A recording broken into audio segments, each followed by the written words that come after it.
And now we're live. Hello, people of YouTube! Thank you all so much for showing up today. Hi, everyone. Yeah, we're already at volume 10 out of 14. Which is wild. So we're getting very close to the end now. I remember when we were first starting to conceptualize Friendsim 2 in 2021. Yes. And you said that we were ending in 2023, and I was like, oh my god, 2023, ew, that's not a year that should exist. I can't picture 2023, and now it's 2023, and like, fuck, I turned 26 this year. I hate that. It's been 2 years since we came up with the idea for the game, and like, almost as long since we started doing, because I started doing work on it in like April or something like that, 2021. Yeah, you started writing the script around then. Yeah.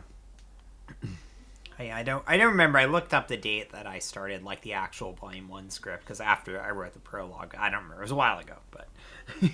Time is fake. Time is fake. Time is an illusion that helps things make sense. That's why we're always living in the present tense.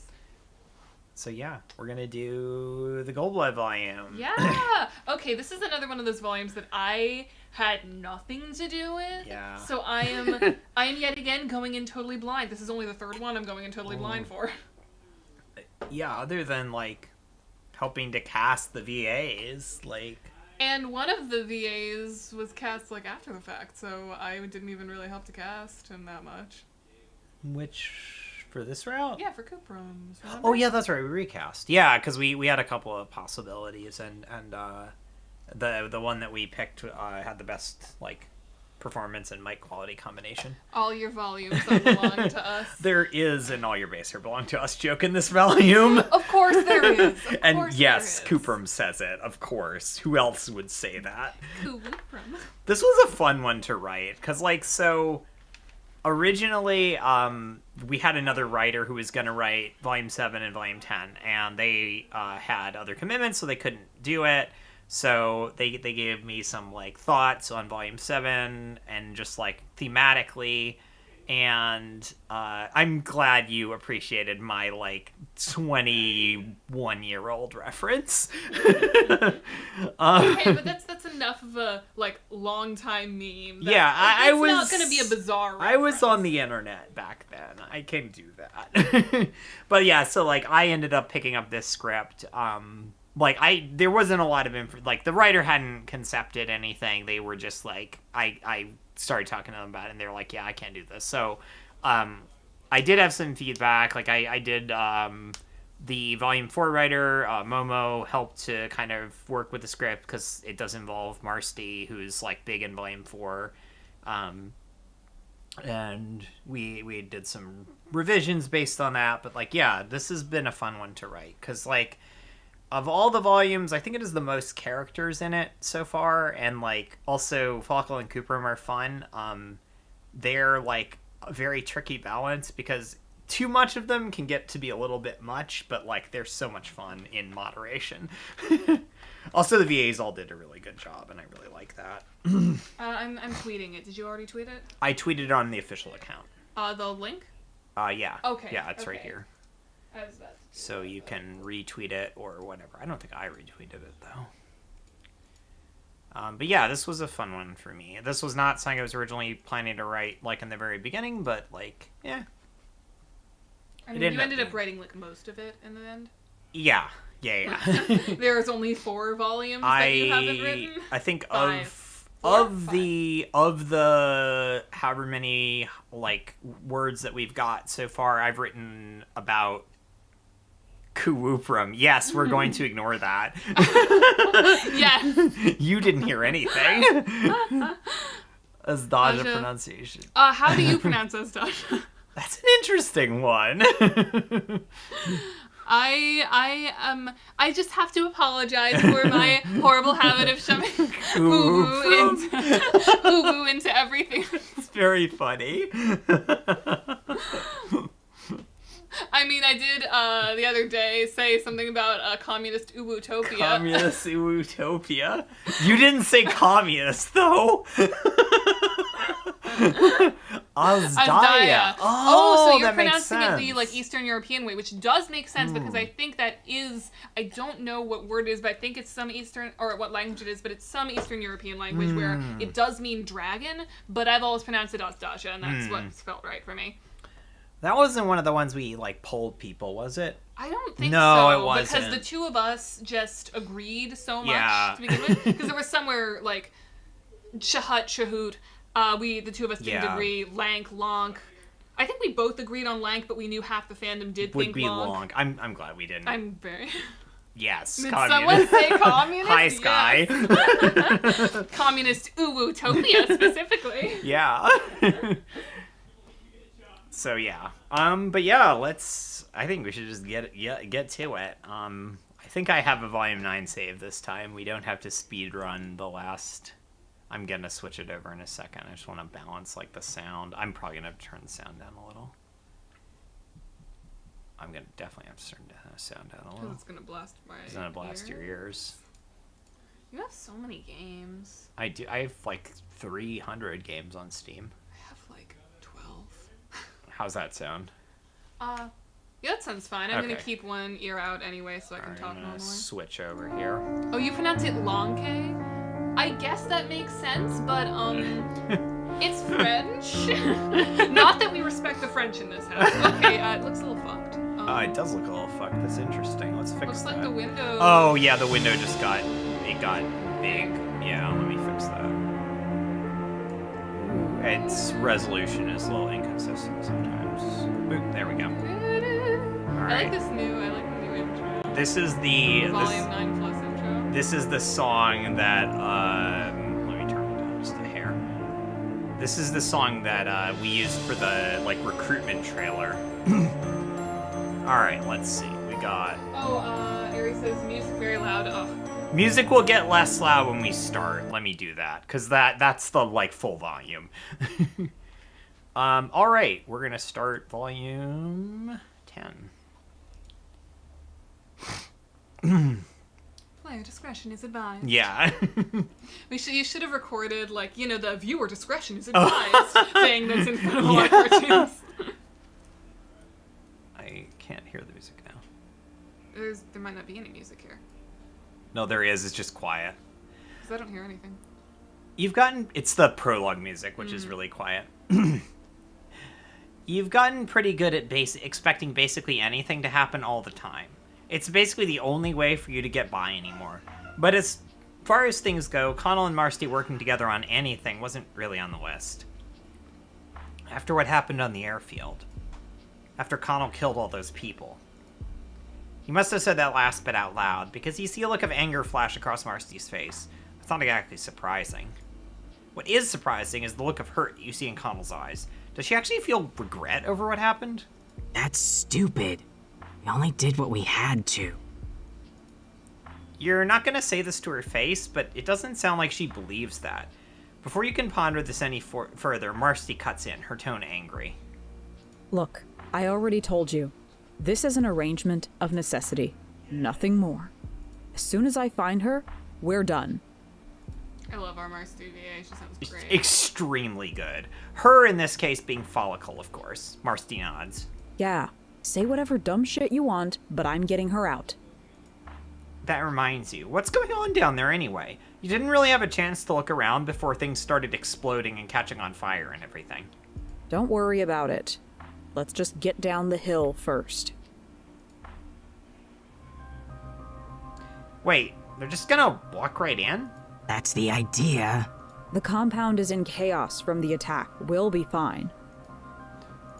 Just standard instructions for how to play this part. The good old-fashioned walk around. You're not sure about this. You've got a bad feeling. Oh, you've got a feeling. Look, they've got a feeling. Shut the fuck up. You don't get to talk to me like this. Connell huffs and turns away from Marcy. Fine. General Matuna says, guys, we have to save Marcy's girlfriend. Why are you even here? Seems like you always pop up in the worst places. Well, you were helping some friends out, as a matter of fact. Marcy eyes you coldly and shakes her head. Sure, doesn't matter. We need to get inside, and you and your friends might have given us a way in.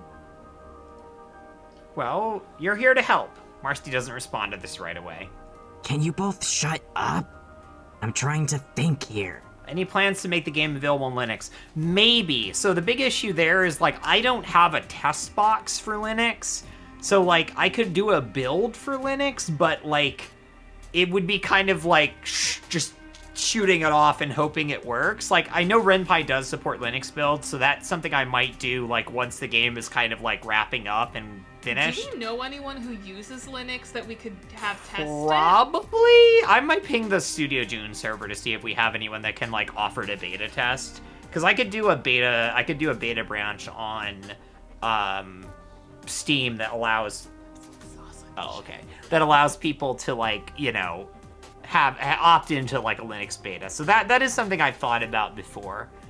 I think it does run on, like, whatever the emulator on Linux, but yeah. Skyplayer says virtual machine? Maybe. I've been trying to think about it, but I just haven't had the time to, like, do some research on it. I am not super familiar with Linux, personally. Is this one of the new tracks? No, this is from Volume 3. 3? Yeah, it mixes Volume 3 and the new ones, which you'll hear in a second. Something you're now very concerned with, I see? Fuck you, I said I was sorry. You think that apologizing will help? Are you out of your fucking mind? You're about to step in between them and once again asked if everyone can please just get along when you feel something tugging at you. Like, physically pulling you to one side. You can't move an inch, and you now appear to be hovering a few feet off the ground. Halt! Who goes there? Something familiar about that voice. If you don't identify yourselves, I'll be forced to take immediate action. Wait a minute. Daja? Wait, Connell? This is one of the new tracks. That feeling of restraint immediately disappears and you fall to the ground. It's been a while since you've had to endure some good old-fashioned physical torment. In front of you see yet another of your old friends. It's Daja. Connell? What are you doing here? Yeah, he is completely ignoring you. Troll Vegeta? Skyplayer says you can also rent a virtual server. Most use Ubuntu by default. Okay. And Ari says stream chat karaoke. Connell doesn't run to him. Instead, she walks up slowly, as if she can't believe this is happening. Her mouth is hanging open. It's you. It is indeed me, in the flesh. You fucking asshole. She reaches out and punches him on the shoulder, but it's only a gesture. Daja takes it in stride, grinning at her and shifting back on his feet. I missed you too. I see you've brought friends. How are they such a gay I'm straight not her couple? fucking I know. Ah, of course. Understandable. She has this effect on people sometimes. Connell glares at him, but her whole demeanor has changed. She actually seems relaxed for once. Shut up. But really, what are you doing here? I haven't seen you since you were recruited. He says that last word like it doesn't mean what you normally associate it with, which makes sense given that it just seems to be a shorthand for violently conscripted here on Alternia. Well, I got out, thanks to this asshole. From the gesture she makes in your direction, you gather that she's talking about you. You are, in fact, the asshole in this particular situation. Daja laughs.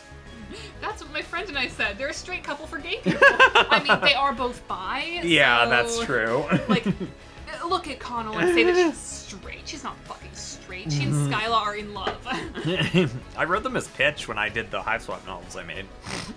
Honestly, I see them as pale in Volume 3. That makes more sense. Of course. I hadn't expected to see them again, but fate has a way of making fools of us for our assumptions, it seems. Daja turns to you and nods, but he doesn't say anything to you directly. He's still talking to Connell. But why are you back? Especially if you're on the run from the army. Oh, please. Army won't do shit. Not after what we did up there. Ah, of course. That's the mate sprit I know and love. But why are you here? To fucking rescue you? Your pan get fried out here? My pan is just fine, thank you. Perhaps even better than normal. But why would I want to leave? Oh, god fucking damn it. You're so sick of having this conversation with everyone you run into. It's always, why should I leave? Or, why should I fight against the Empire? Why can't you have just one friend who just wants to hang? Specifically hang in the sense of leave Alternia forever. I'm not going to entertain this. Wait, what? This may be one of the most boring assignments I've ever had. All I do is run system diagnostics and babysit helmsman and the controller in that ship over there. Asdaja hooks a thumb toward the massive warship looming in the distance. But this isn't a bad life. It's not like I'm being hooked up like either of those two. Oh, come on, Daja. You should come with me.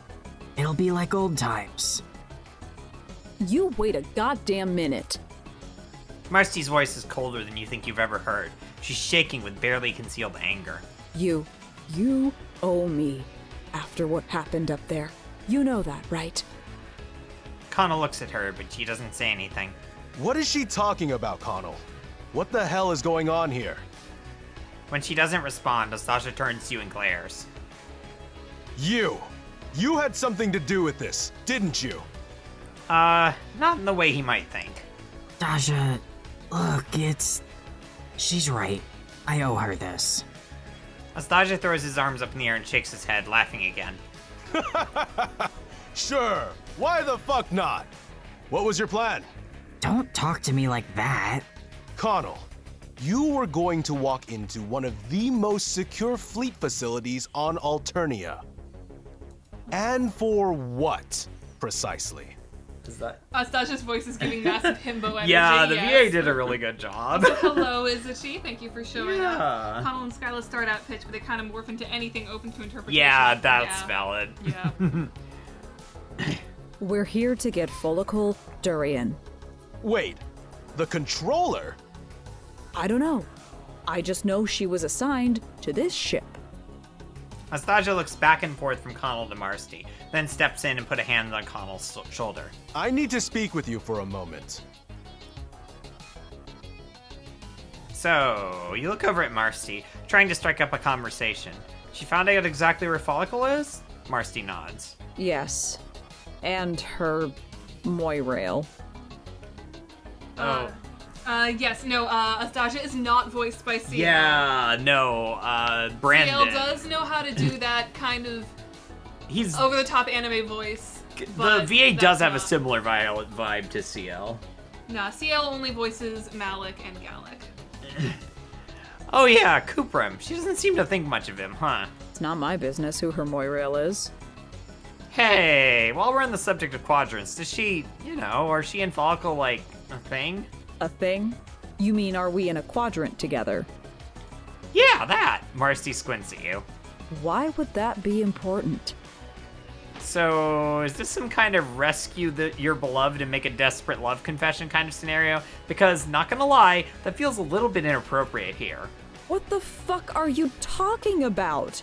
Have you been listening to anything I've been saying? Not at all. This is MSPAR we're talking about. Asdaja finishes up his whispered conversation with Connell and walks back over to where you're standing with Marcy. Connell told me about your plan. It's a horrible plan. You'd be killed halfway through, even with the outer facility in chaos. Even if I'm willing to look the other way on this to an extent, not everyone will be so lenient. Oh, huh. Does he have a better plan? Yes, actually. If you're serious about getting to the controller, of course. Of course I'm serious. Then you need to understand how things work around here. Me? I'm well known. The stream cocktails, the goop, the moirails are floating in. Oh my god. You'll be happy to know that I almost made Janaya drink a Blue Claw last week. Oh my god. I got free White Claw at my new work, so I took it home to her and was like, hey, we're having Blue Claws tonight, but we didn't have any blue food We didn't have any blue food coloring. If you're with me, no one will look twice at you. Just a couple grunts assigned to security detail. So come with me, stay close by, and don't draw too much attention. As you walk with Asdaja back toward the fleet compound, you can't help but stare at the hulking form of the warship in the distance. So, what's the deal with that thing anyway? All you know is that it's a warship and it doesn't have a name. Correct. The tradition is to honor the ship with a name when they enter service for the Empire. And then, once it's fully crewed, it'll launch and never return to Alternia again. Oh, that sounds kind of depressing. And he's going to be part of the crew? Azdaja shrugs again and glances over at Connell nervously. Yes, that's the idea. Not that I have much choice in the matter, but it is substantially better than the alternatives. It is vitally important that all of you remain on your best behavior as we make our way further inside. Oh yeah, you're sure that you'll all be super duper nice. Speak for yourself. Connell, I'm serious. A lot of this complex is automated, and that includes the security systems. This isn't a fight you'll be able to win. As you walk back past the guard post from before, your stomach does a little flip and you fight back the urge to throw up. After that little stunt, the entire compound has gone on high security. It will, ironically, be easier to go about your business once we're inside the perimeter of the dry lock. The four of you come out on the other side of a heavy blast door and into an open courtyard that stretches out for a few hundred feet. You can't help but feel extremely vulnerable out in the open like this. As you should. Automated systems are trained on you as we speak. It is only through my protections that you've managed to stay alive. The automated systems are trained to recognize me as one of their senior technicians. Oh, that sounds fancy. It is, in fact, quite fancy. Azdaja stops in front of another heavy blast door. Looking up, you can see that this is right next to the nameless ship. So this must be the dry dock or dry lock or whatever he called it. Hey, why did they call it that anyway? Space isn't wet to begin with. A term that dates back to the days when the Empress's great fleet of warships faced off against the Gamblignants on the high seas. Anachronistic, but charming. Now, if you'll excuse me. The next thing isn't said to you, but to a speaker to one side of the door. Attention! This is Chief Specialist Azdaja Nilax. I am registering a temporary authorization. The speaker crackles to life, and even though you can't hear anything from the other side, it feels like it's listening. I need to register 1 olive blood and 2 rust bloods for the duration of the next night cycle. Once again, you get that strange sensation of listening, of thinking, and then there's another soft click. In front of you, a much louder sound of what you assume are locks disengaging. The doors fly open with a faint sound of metal grinding on metal from where the frame is misaligned or the door isn't quite true. Before you, the cold metal of the corridors of the dry docks stretch out. You'll have the run of the place, for the most part. Avoid restricted areas, unless you want to die suddenly and tragically. And keep in mind that you've got 1 cycle, and then you'll be considered a threat again. I'd like to think Daj's left ear is just smushed into his visor, and when it unfurls and takes it off, it goes boing. I mean, yeah, basically. Also, all of the Gamblignant. Yeah. I mean, how could you not mention my Wait, what? Why not just give you more time? Azdaja shakes his head and laughs at you. The system doesn't allow that. Not at my authorization level anyways. 1 cycle, that's it. How long is the cycle? Is it an hour? It's a day. A day. No, Oh, it's a day. That sounds like plenty of time. Yeah, no, there's no time limit here. Not until the end. Azdaja starts to walk forward, followed by Connell, who seems to want mostly to catch up with her matesprit right now. Wait a minute, what are you supposed to do now? Azdaja turns and glances at you with a look of barely concealed disdain. I couldn't care less what you do. Just stay out of my hair while I work. Oh, okay. Well, looks like it's just you and Marsty again. Oh wait, she's following them too. I need to know where she is. You wouldn't understand. Well, shit. Now where are you supposed to go? Alright, who do we want to follow? The only difference is dialogue. What do you think is more interesting? Honestly, it depends on if you like Marsty or Azdaja and Connell more. This is just a short, like, you'll find out a little bit more about the character kind of thing. What does the audience think? Yeah, what do y'all want to wanna do? follow? Do you want to follow Azdaja and Connell or Marsty? It doesn't have any effect on the actual gameplay. It's just for who you want to, like, hear about. I almost forget it's only been like 4 days. Yeah, honestly, like, this game has not taken place over a large time. Yeah, no, it's been, like, under a week. Unlike original Friendsim, that was like several months. Yeah. Azdaja, okay. We got one for Azdaja. Another for Azdaja. Azdaja. All right. I think. Okay, yeah, that's 3 for Azdaja. All right, we'll We're doing go Azdaja. for Azdaja and Connell. Also, hello, Vinceriangelos. Thank you for showing up. You quickly scramble along after Astasha and Connell, hoping to catch up to them before they get too far along.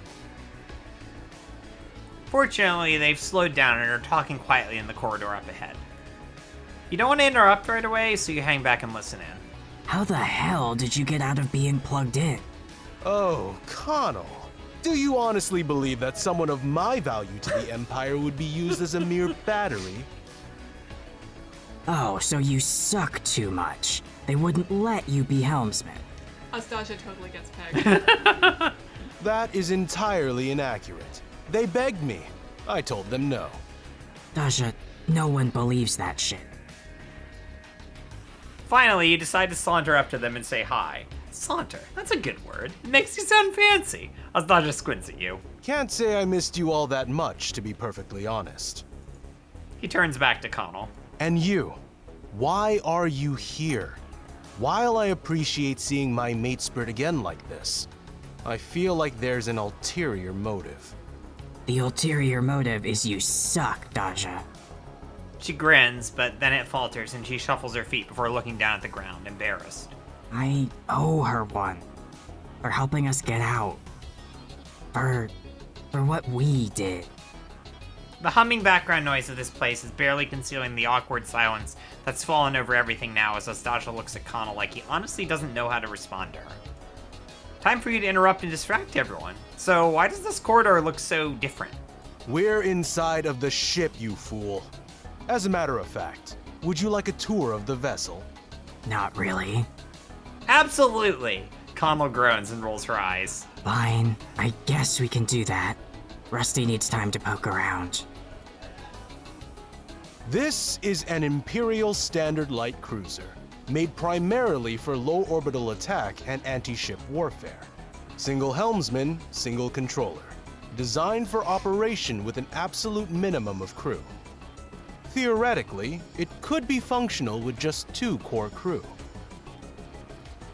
He keeps tossing the words helmsman and controller around like you know what they mean, and you vaguely remember the idea of the helmsman from somewhere. But what's the controller? Is Astasha really not good enough to be helmsman? He just wasn't quite the right kind of powerful to be assigned to this. Like, they still need people to, like, run the ships and, like, do repairs and shit. Also, like, it makes sense if choosing between Astasha and Kuprum to which one do you hook up? You hook up the one who's more feral and would cause more damage. Astasha's more, like, controlled as a person, so he's not gonna destroy shit. Yeah. Also, for, like, at least in this case, there's another reason that, like, it becomes obvious if you've played this route, or as you're about to find out. Astasha sighs heavily, as if you're both incredibly stupid and incredibly annoying. It would be easier to just show you than try to explain it to your simplistic alien brain. Hey, this is great and all, but also seems boring as shit. Well, you're welcome to go find your Rustblood companion if you prefer her company. Connell seems to think better of this. Fine. Follow me. Let us descend to the helmsman's chambers. I want to bring Astasha. After a series of very steep ladders, you reach a cramped room that feels somehow alive. And you realize what this is. And you remember what the deal with the helmsman is. You read about that, and that's what Kuprum was talking about. Oh, fuck. As a matter of fact, that happens to be the helmsman of this fine vessel. Or, I suppose, a kind of helmsman in training. He provides control over the ship and power to it via his psionics, but he won't be fully locked in until it's ready to get underway. This sprite looks like he's eating a lemon. Oh, I love him. Okay, Yeah. important question. Why did you decide to put him in goo? Why did I decide to put him in goo? Yeah, because the psionic isn't in goo. It's like a conductive substance to conduct his power and shit. Because, yeah, in canon, like, it's just, the tentacles technically we holding them saw in place. the time of the Signless, which is like thousands of years before, so Except the helmsman's, the psionics, like, restraints, he's in those restraints when the vast globe happens. yeah, but I mean, like, they were just traveling in the same ship. They never updated the technology. Okay. So fair this is enough. the advanced version. Me and my ancestor lore that I have way too much of in my head. At the end of the room, surrounded by a series of wires, tubes, and other assorted sciencey looking stuff, you see a large glass cylinder with a screen and keyboard input next to it. Inside, you see a body floating that looks very familiar. I see you've noticed our helmsman's cocoon. Evangelion reference. Yeah, sure. The mustard and the lighter fluid. Or, as I like to call it, his coffin. Oh, yeah, that's a lovely analogy, comparing it to the place you put dead bodies like that. Dead bodies? What? No. Bodies go into the disposal units, into the protein grinder, eventually. A coffin. Like the thing that the rainbow drinkers use in the movies? Ha! You're such a nerd, Daja.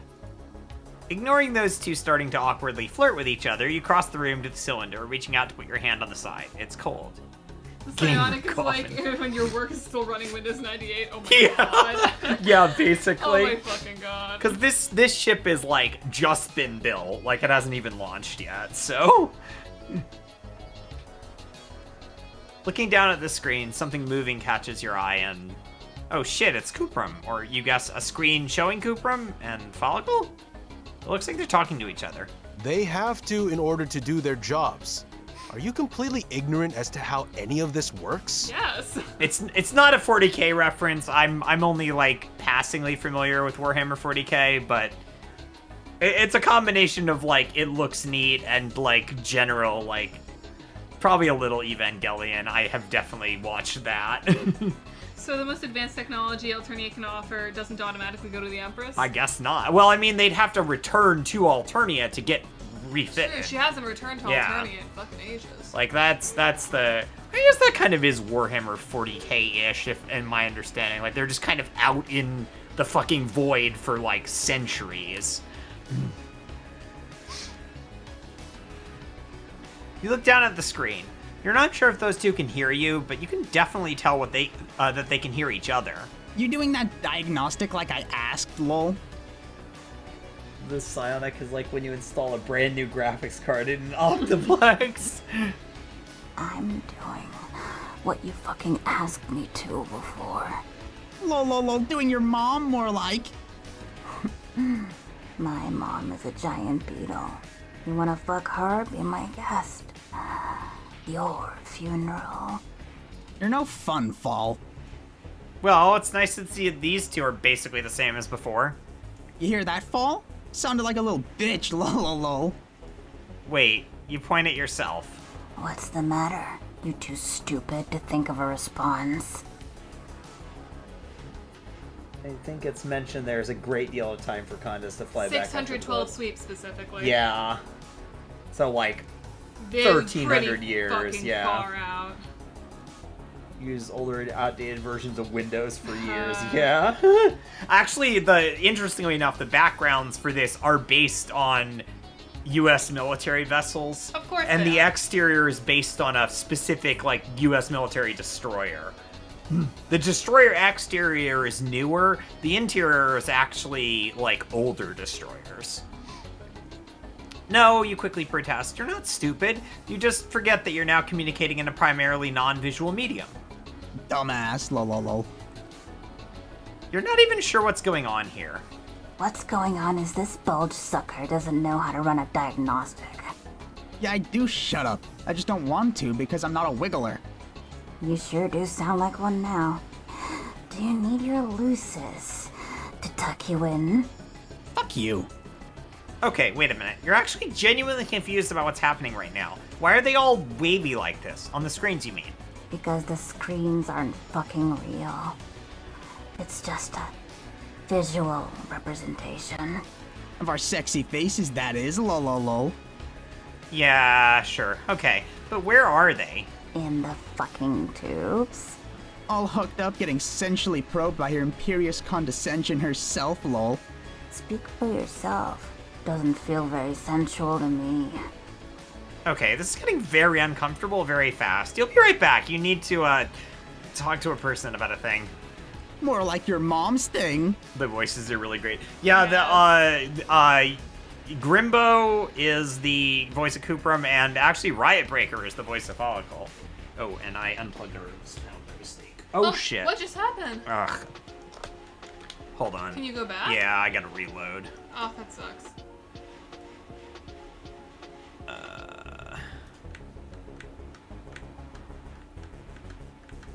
I accidentally bumped the thing. You look up from the screen over to Asdaja. Does he mind explaining what the hell's going on here? I feel like it was self-evident. Those are their digital avatars to facilitate communication. But why is that even necessary? Can't they just, text? The Follicle sounds like she's barely clinging on to life. Yeah. Me and the boys in the tubes. Asdaja looks at you like you're a bug that he's having a particularly hard time squishing. Sure, if you want their pans to melt outside of a perigee. The helmsman and the controller are permanently integrated with the ship before it launches. We've learned that if you don't provide an analog for face-to-face conversation and bodily awareness, it leads to mental degradation. It does sound pretty bad. So, on a definitely unrelated note, you need to go find Marcy. Asdaja shrugs. You see her coming around the corner, hands in her pockets, with her face lined with worry. You're still here? Why wouldn't you still be here? Marcy shrugs. No idea. Thought maybe you'd finally give up and run again. Doesn't matter. Gonna be harder than I thought.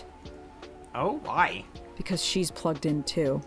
Virtual avatars? Wow, Grimbo's in VR chat just like real. Yeah! You thought Follicle had void rot, something that kept her from powering a starship. Did she get better? She's not a helmsman. She's a controller. Same rules don't apply.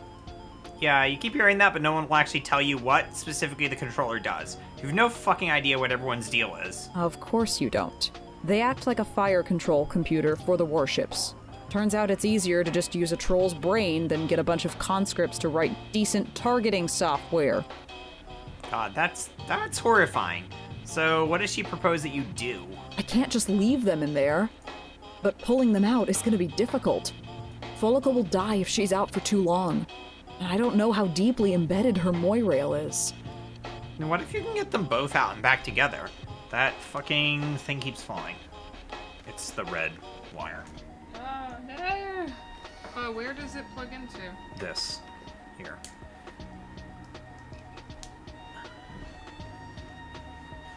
What's the best way to hold this? Just to keep it there, because this thing is heavy. That way Follicle will be able to keep drawing energy from Cuprum. Huh. That could work. Look, I'm gonna go back and see what I can find. Why don't you go around and talk to everyone? That's what you do, right? Right! Right. So go do it already. You know what? This is a lot to keep track of. You wish you had some way to easily keep track of vital information that you uncover as you investigate the circumstances here more closely. Some kind of investigation thing. Oh fuck, of course. You quickly pull out your palm husk and fiddle with the settings a bit. Finally, you're able to put it back into the special investigation mode that Tagora showed you way back in Volume 1. Or right after you first arrived on Alternia, that is. You know the drill by now. You should head around and talk to everyone you can find, maybe see if there's anything in the environment you can poke at. Although you kind of doubt there's going to be a trial at the end of all this, that feels like a gimmick that's probably only good for one decent use. This one's a Volume 4 song, right? No, this is Volume 3 as well. Oh. I think it's 4. It's used in 4 as well. It's kind of like the one associated with Marcy. Alright, that's just the placeholder. You look around the room where the controller is, where Follicle is. There's something so unsettling about being here, like you're standing around a morgue for the living. That's basically what it is. Keeping them alive just to use them. Yeah, you know that Follicle won't last very long without a power supply, but this feels so perverse. Good way to put it. Who'd have thought that using people as living batteries in computers was a bad thing? Alright, has she found anything? You have to be more specific than that. Well, anything that would help figure out how to get Follicle and Cuprum out of the system. Marcy shakes her head. There's some kind of access controls, but they're locked out. Wait, Isate says, wait, if she's in a goo tub, does this count as Follicle taking a bath? No! Okay, but everybody go on my channel and watch my video Follicle takes a bath from 2019. You will find out why it doesn't count as her taking a bath.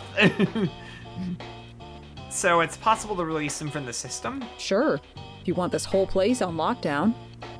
That does seem like it's probably a bad thing.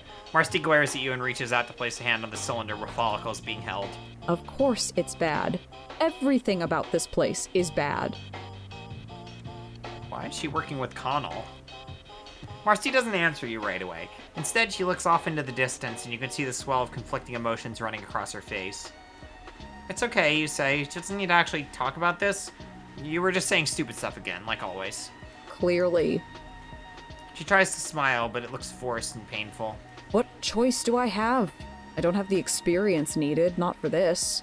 Connell is a necessary evil. What? Gamer girl morgue water. Oh, I hate that! If you had to guess, you think that maybe Connell actually feels bad about what happened? So what? Feeling bad won't bring them back.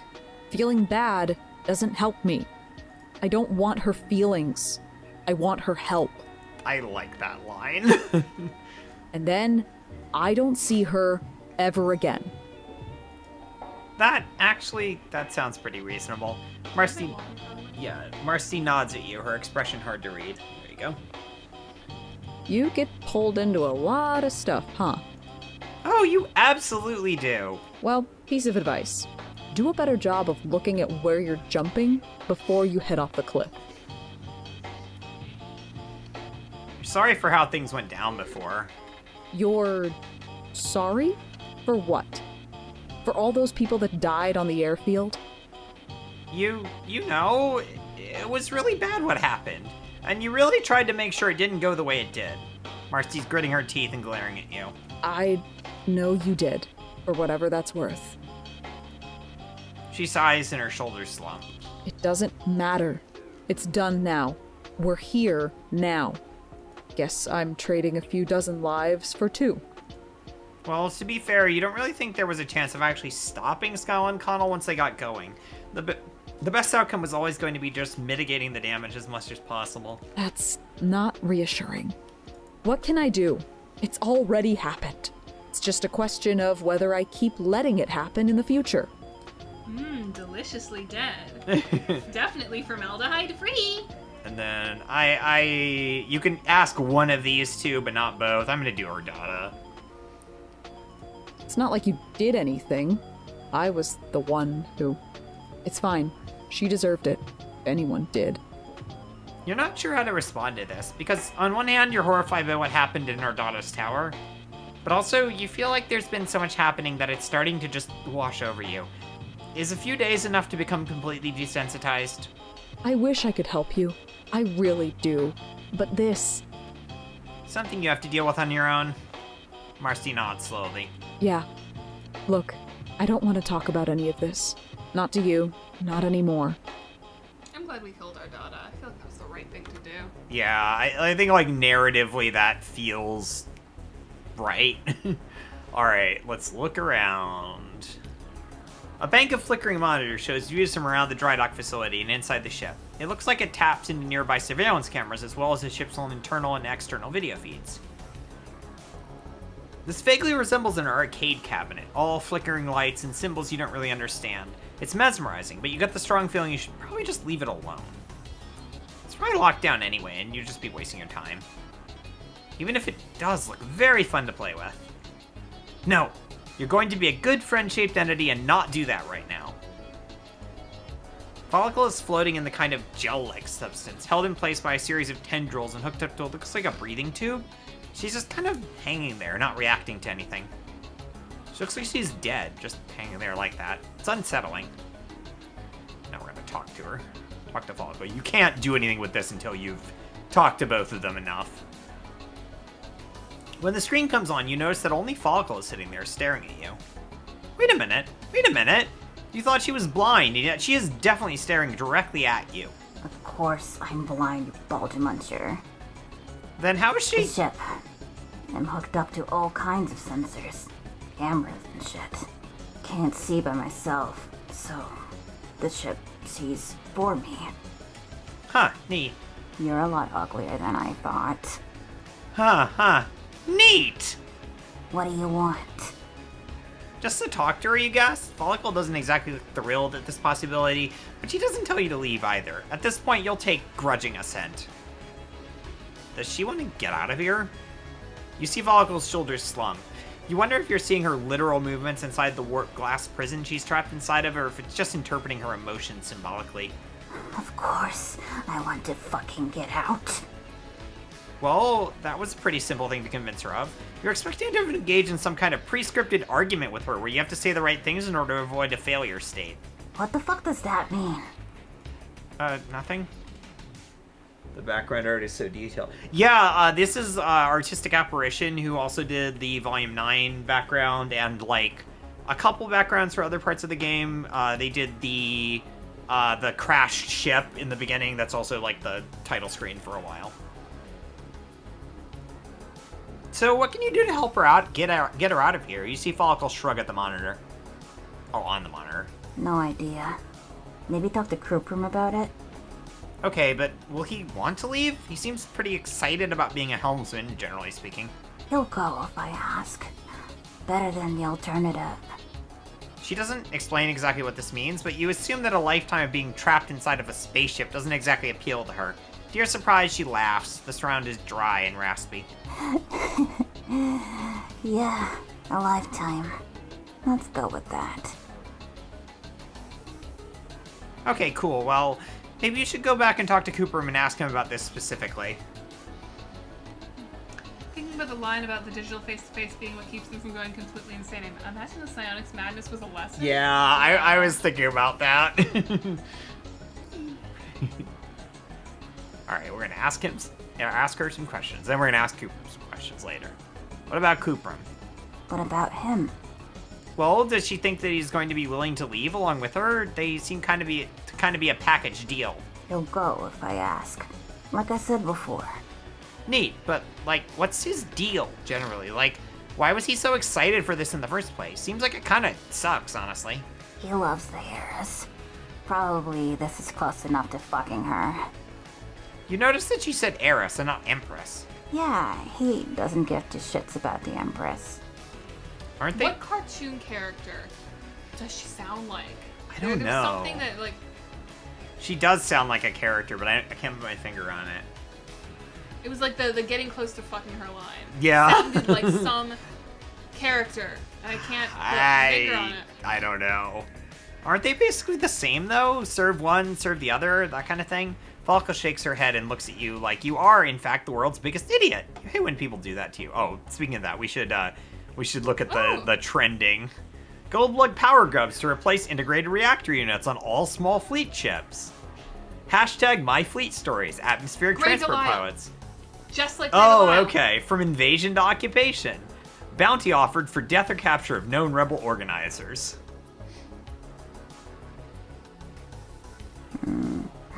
Not as far as he's concerned.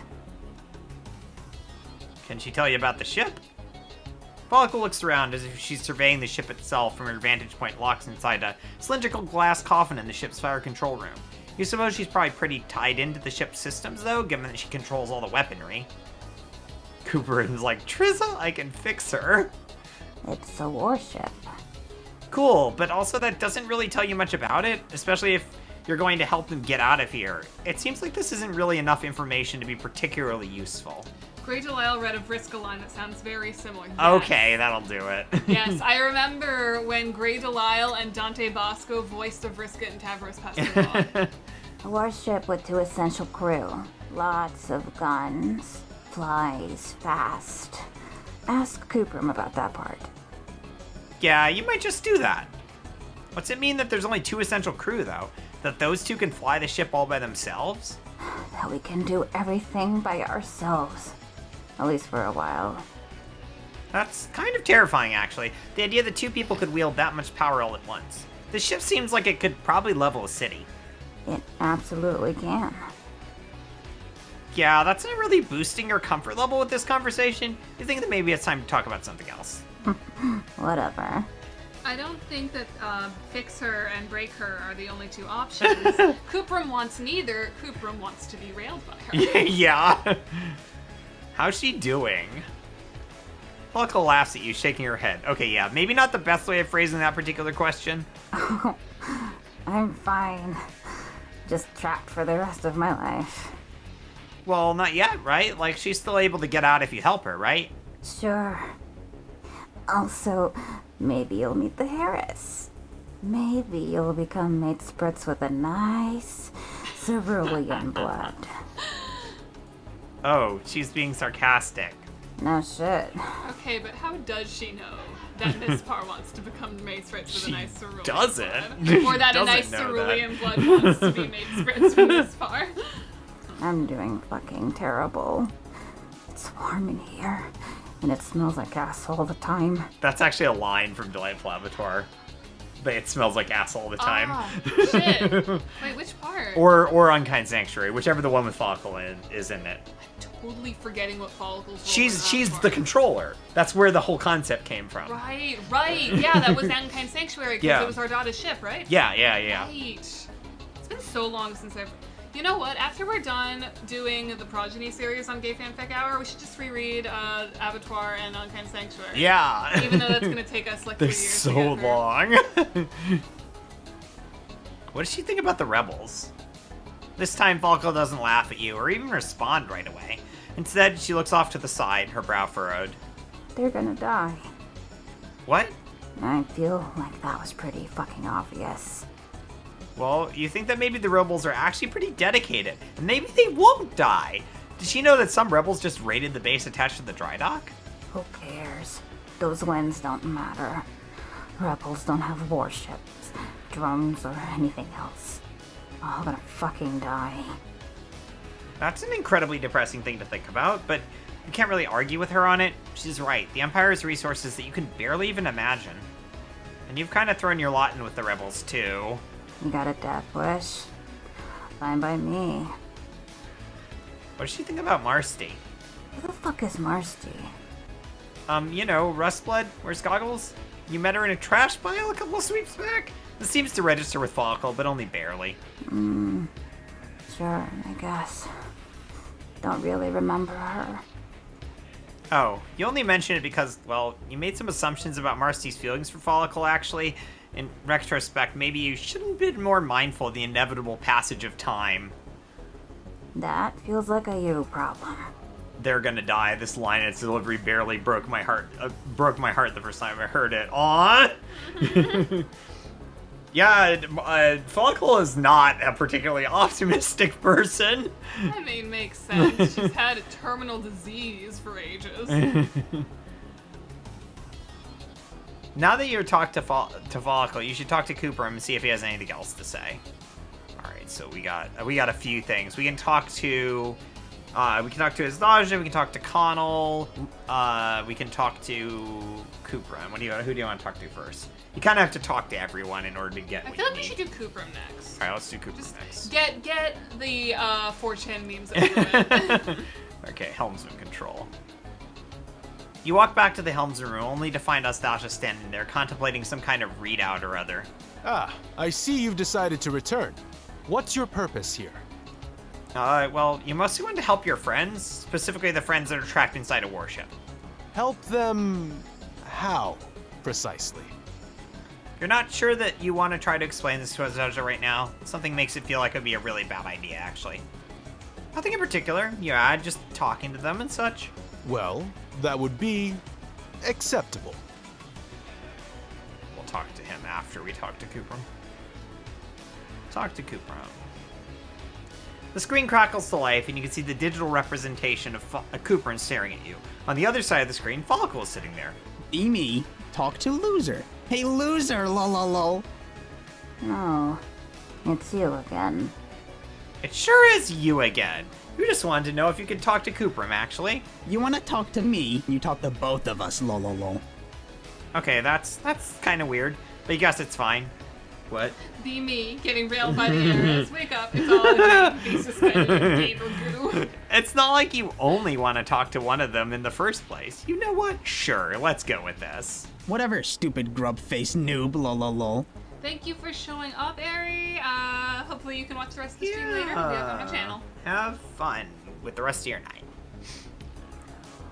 Does he want to get out of? This is the one that like kicks off actually being able to rescue them. This only appears once you talk to Follicle. Does he want to get out of here? Lol, why would I want that? I'm good. Part of her war machine feels real good. You're such a piece of shit. Goddamn horny for Trizza. She'll notice me probably. Lol, lol, lol, lol. She doesn't know you exist. Okay, this is just about as awkward as every other conversation you have with these two, like, ever. Maybe one of your patent changes of subject is in order. Where do they go when they aren't on the interface? I mean, like, they can still talk to each other whenever. You just aren't looking at the conversation. What about Follicle?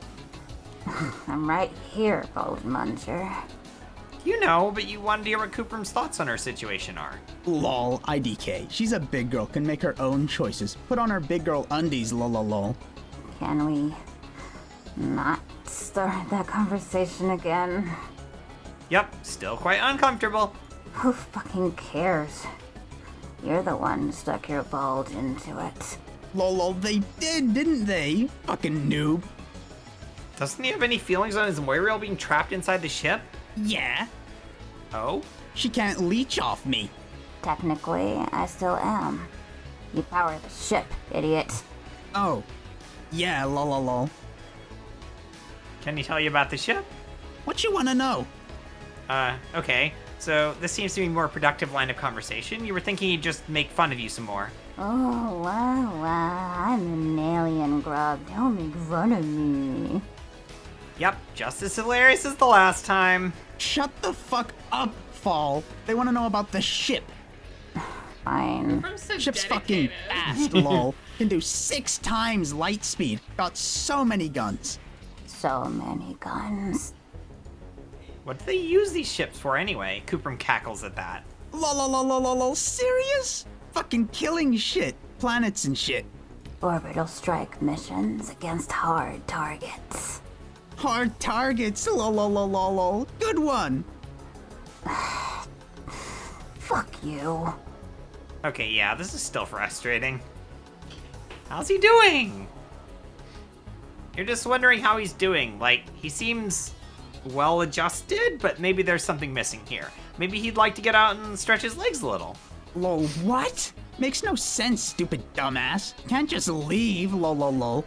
Gonna lock in here soon. Be one with the heiress. She's hot. You're so pathetic. At least I'm not a bitch, lol, lol, lol. God, shut up. Seems like it may be a better idea to talk to Follicle about all this stuff. She seems like the more reasonable of the two. What does he think about the rebels? Now, you're not suggesting he join the rebels, just you're curious what his overall opinion on the rebels is, or maybe rebellion as a general concept. You sound like a fucking indigo. They do. Lol, lol, lol, lol, lol. Trying to be super smart all the time. Wait a minute, you just wanted to know his opinion on the rebels. Losers. That's it, just losers. Yup, lol, lol, lol. They suck. Stupid bitches, lol, lol. Well, you've known quite a few rebels, and they are neither stupid nor bitchy. TLDR, fuck off. You talk to Follicle. Cooper doesn't actually respond right away. You're expecting more of the same jabs as before, but he's quiet this time. Does he have opinions on this already? You haven't even told him what you're gonna say. I told him already. Fall said she wants out. Be me, see your moirail. She wants to leave. Fuck. She can't keep staying in the system. He knows this. He might be, the way he is, but he's not stupid. Shut up! You think I don't know this stupid shit?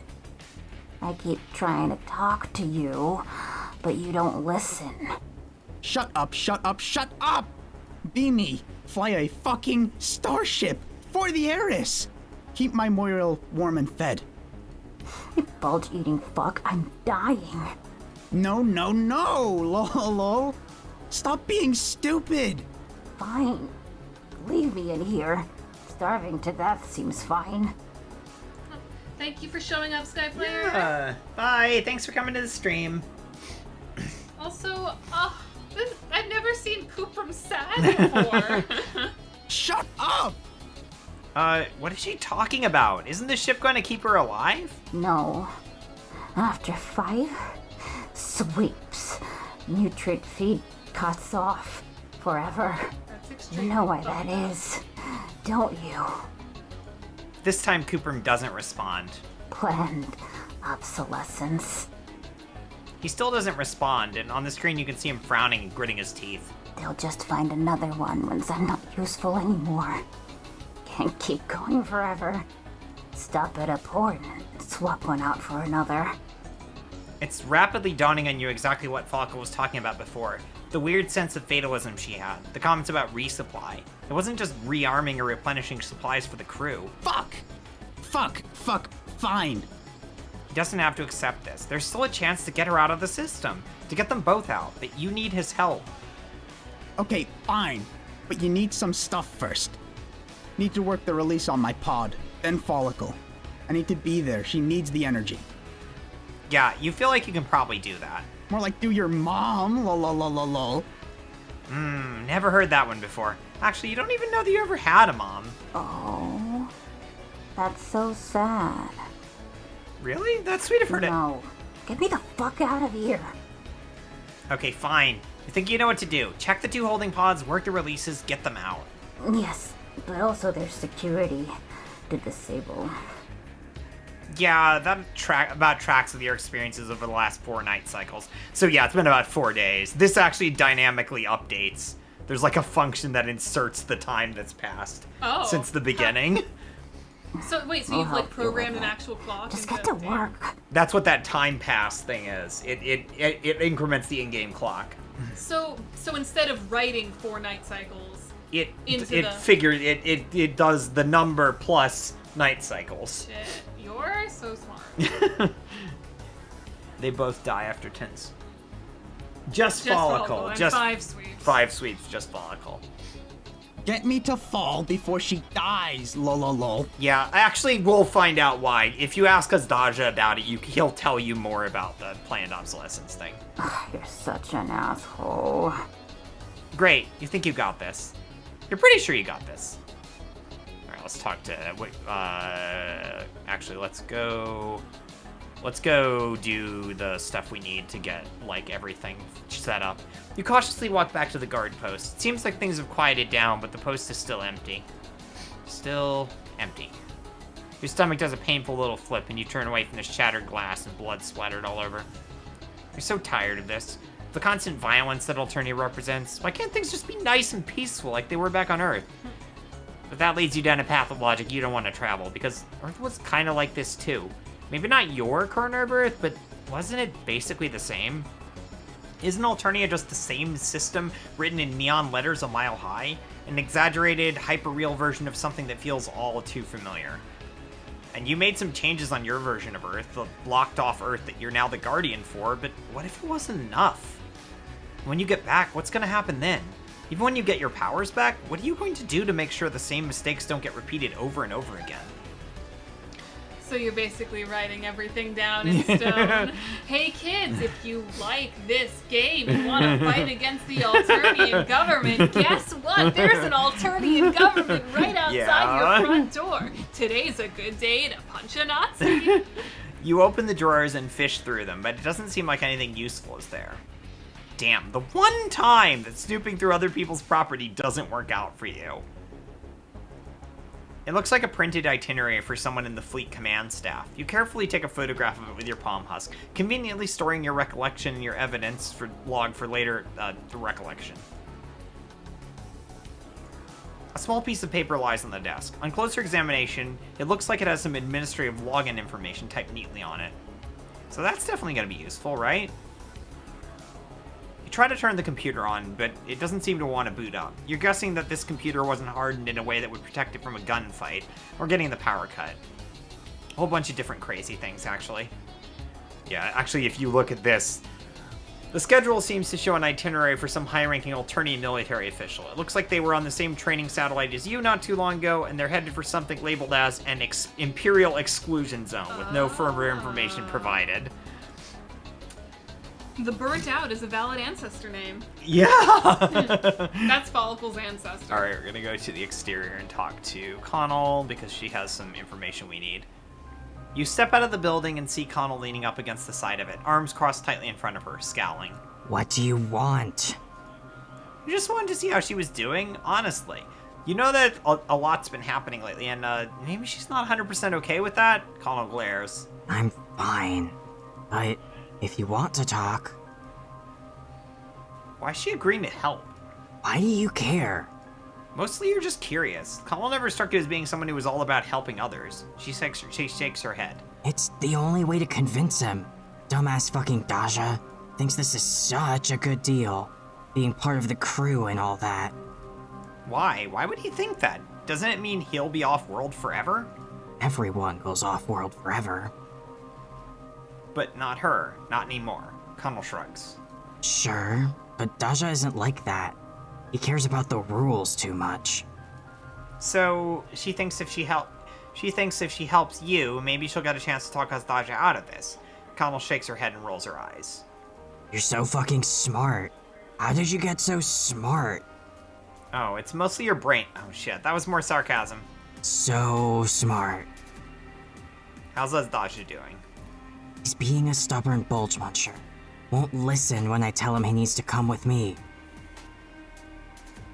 But is he okay? It seems like a lot of people are getting completely screwed over by their involvement in the Empire. He's fine. Not the right kind of powerful for helmsman. Not void-rotted. Thank you for showing up, Izzy. Thank you for appearing for the time that you were awake. Yeah, thanks for coming. Yeah. Thank you. We all Just a middle appreciate manager in the everybody who Empire. shows up. Yeah. They have the concept of middle management here in Alternia? You never met a teal? Actually, you've met a ton of teals. Why, some of your best friends are teal. Then you know what they're like. Always on each other's bulges. Can't believe Daja wants to be like that. Any ideas on what to do?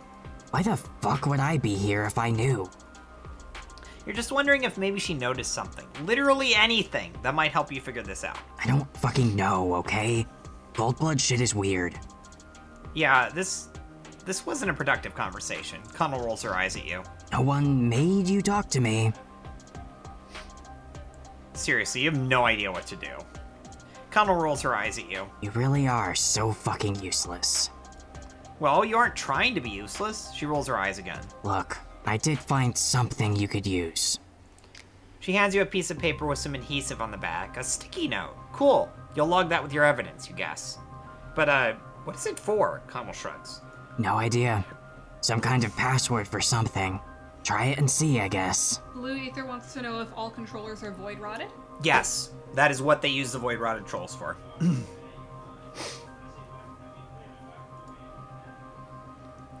Why is she really agreeing to help? Connell glares at you, and you get the sense that she knows exactly where you're going with this. Is there something else beyond helping Daja here? Finally, her glare fades, and she's drawn in a long breath. Maybe. Does she feel bad about what happened back on the training satellite? Maybe. Maybe I do. So fucking what? Well, you're just saying that you understand. You know how it feels to make decisions that you regret and want to make them, right. That's basically why you're back. Sure, I guess. All right, let's go talk to Daja, and then we'll do the hacking bit. Actually, let's look around. You have no idea what any of the controls next to Cooperman actually do, but they sure do look important.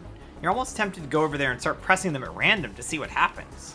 But honestly, you don't have the best track record with just pushing buttons randomly and seeing what happens, so maybe let's not do that plan for now.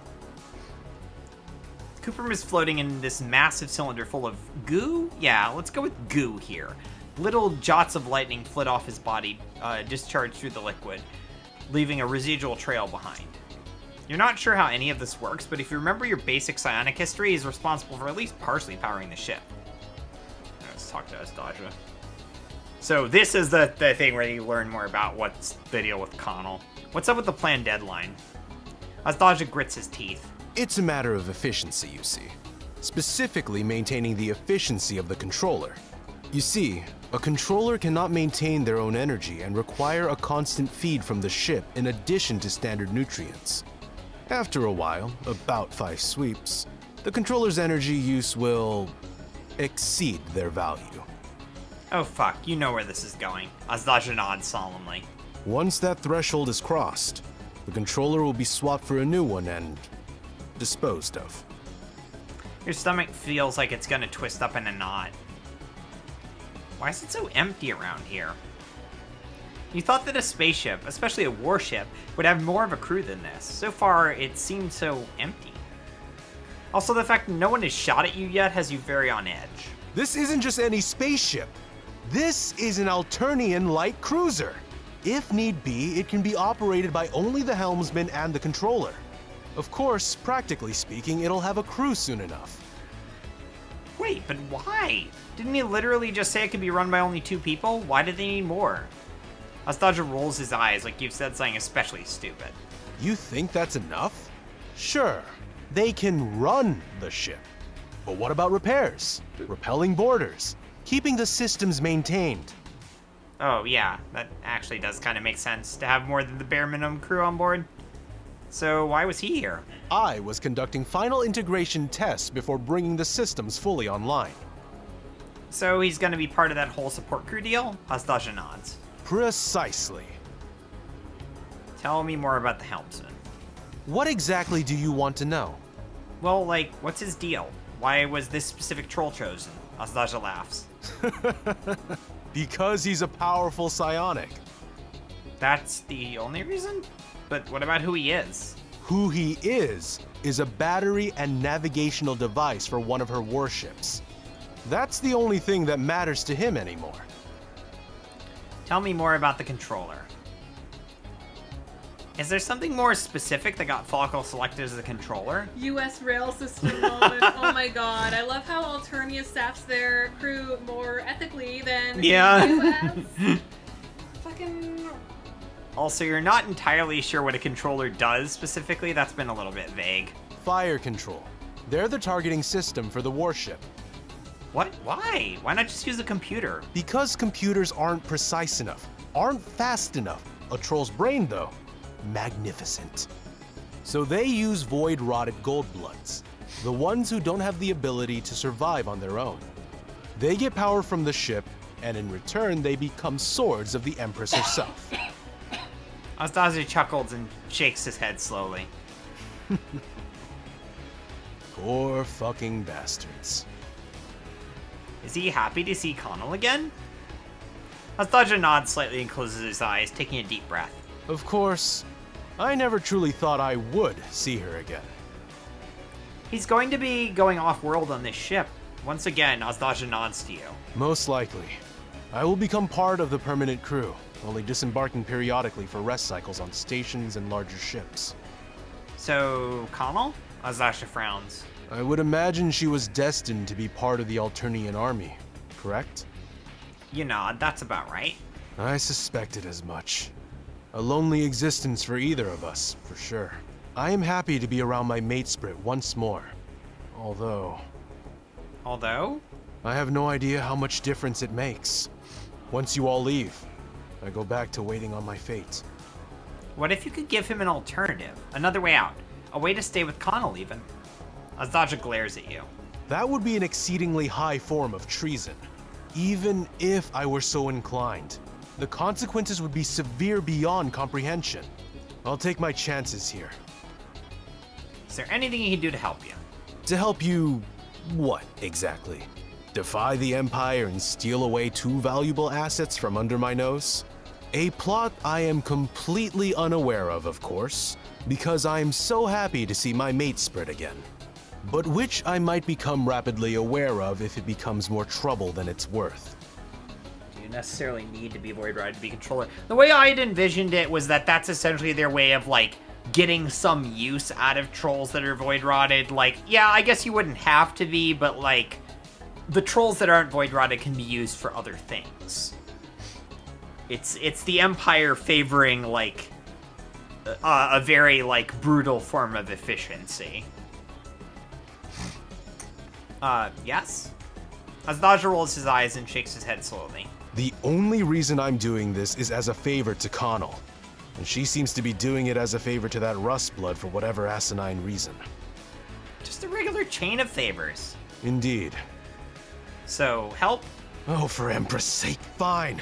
Give me your palm husk. Reluctantly, you hand Asdaja your palm husk.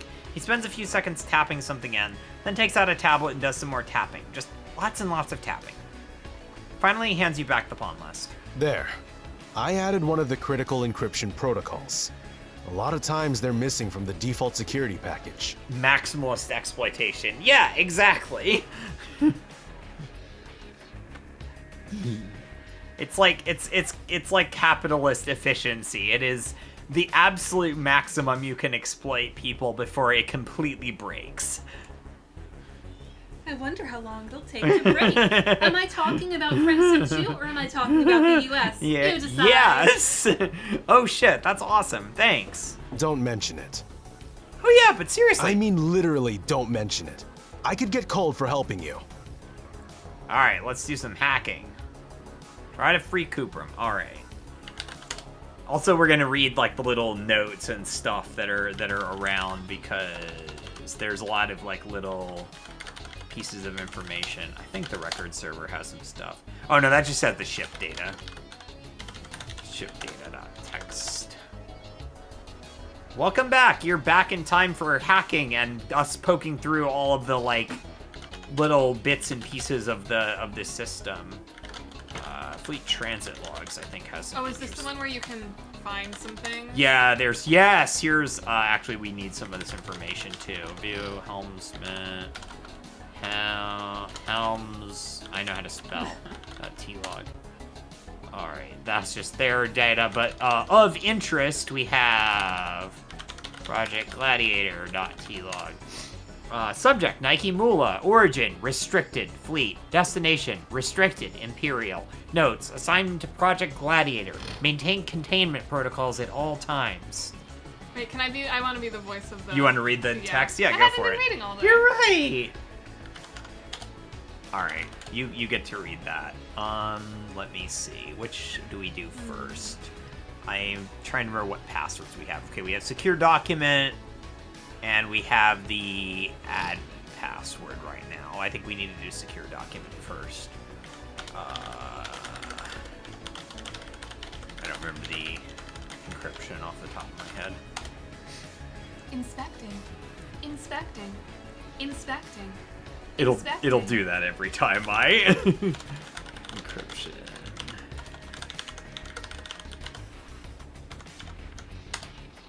Oh, I don't have that protocol. Oh, that's the daily one. That's right. Admin notes, I think. That has a bunch of... Yeah, I know. I didn't type it right.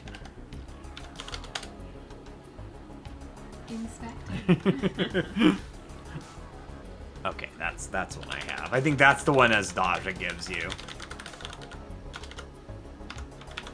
Alright, so now we do CD, fleet, admin, notes, network Enter password. network password.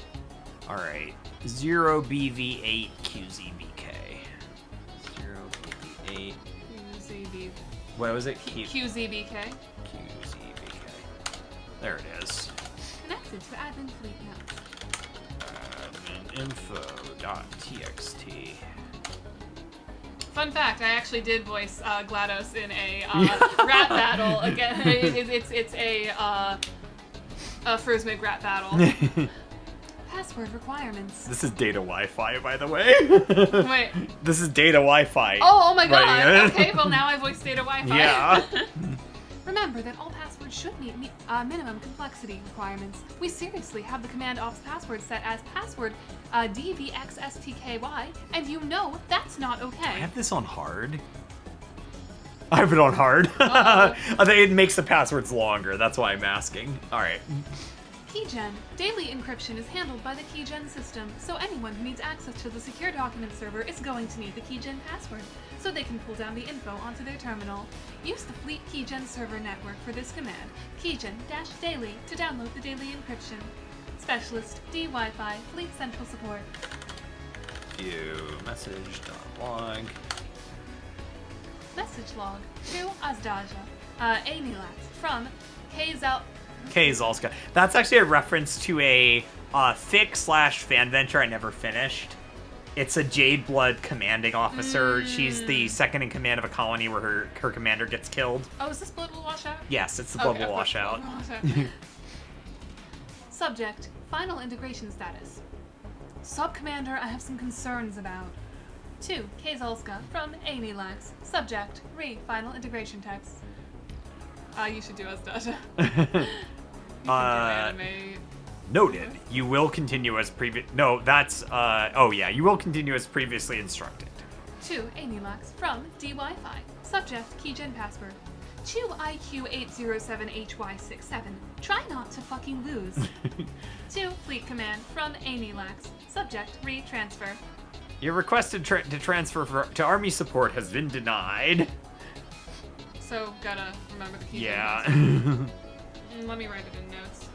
Actually, I think these are the to and from is flipped. It should be the other way around.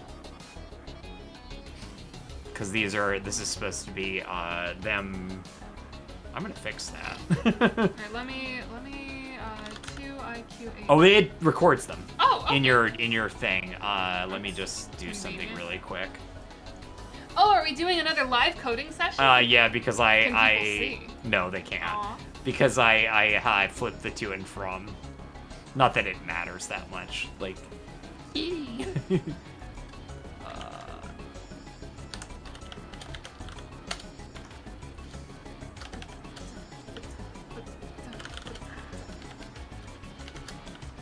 The music slap.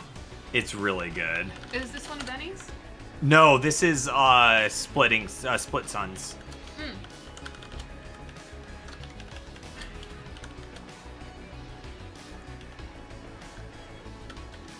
So, while Janai is doing a live coding session, which you guys can't see, I'd spent an embarrassingly long time on the hacking sequence. Honestly, if I was doing this by myself without Janaya here, I would not be able to figure out these fucking hacking sequences. Because I don't know shit about hacking.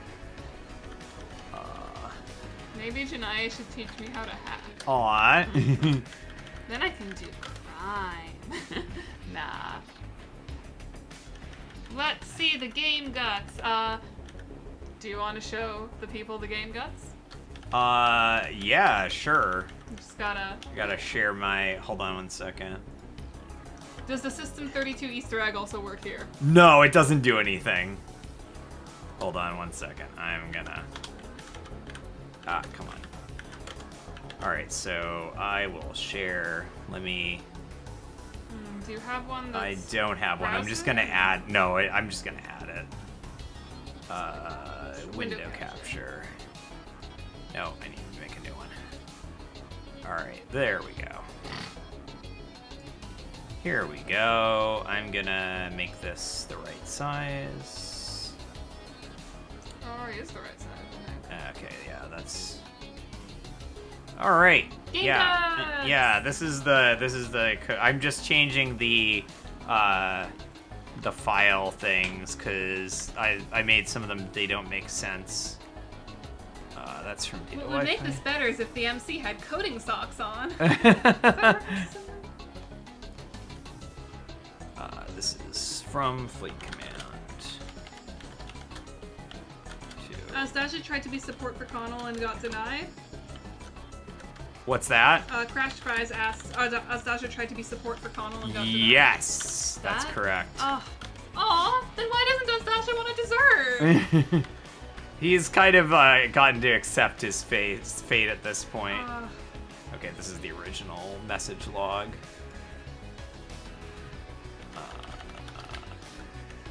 We do 2 and 5, so this should be 2 and from.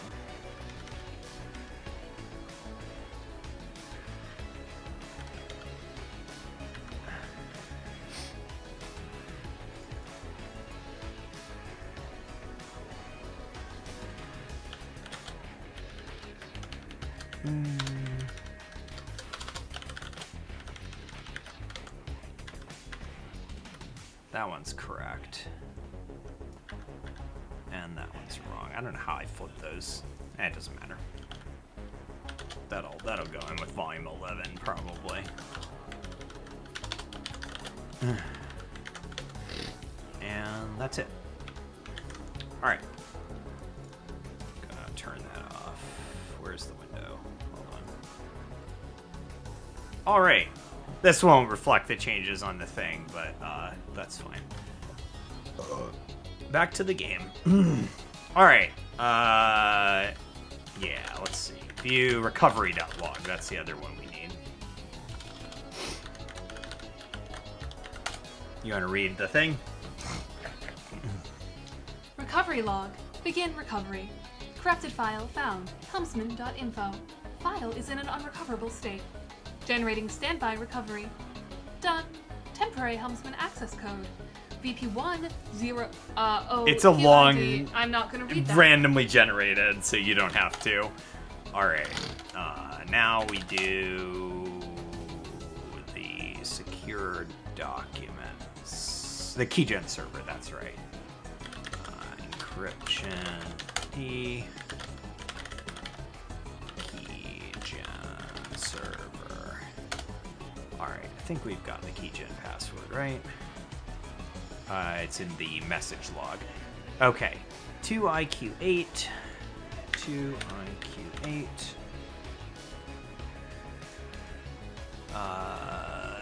07HY67. 07HY67. There we go. Okay. Keygen -daily. Oh yeah, I have to connect to the IP. And then keygen daily. All right, now we've got our new encryption key.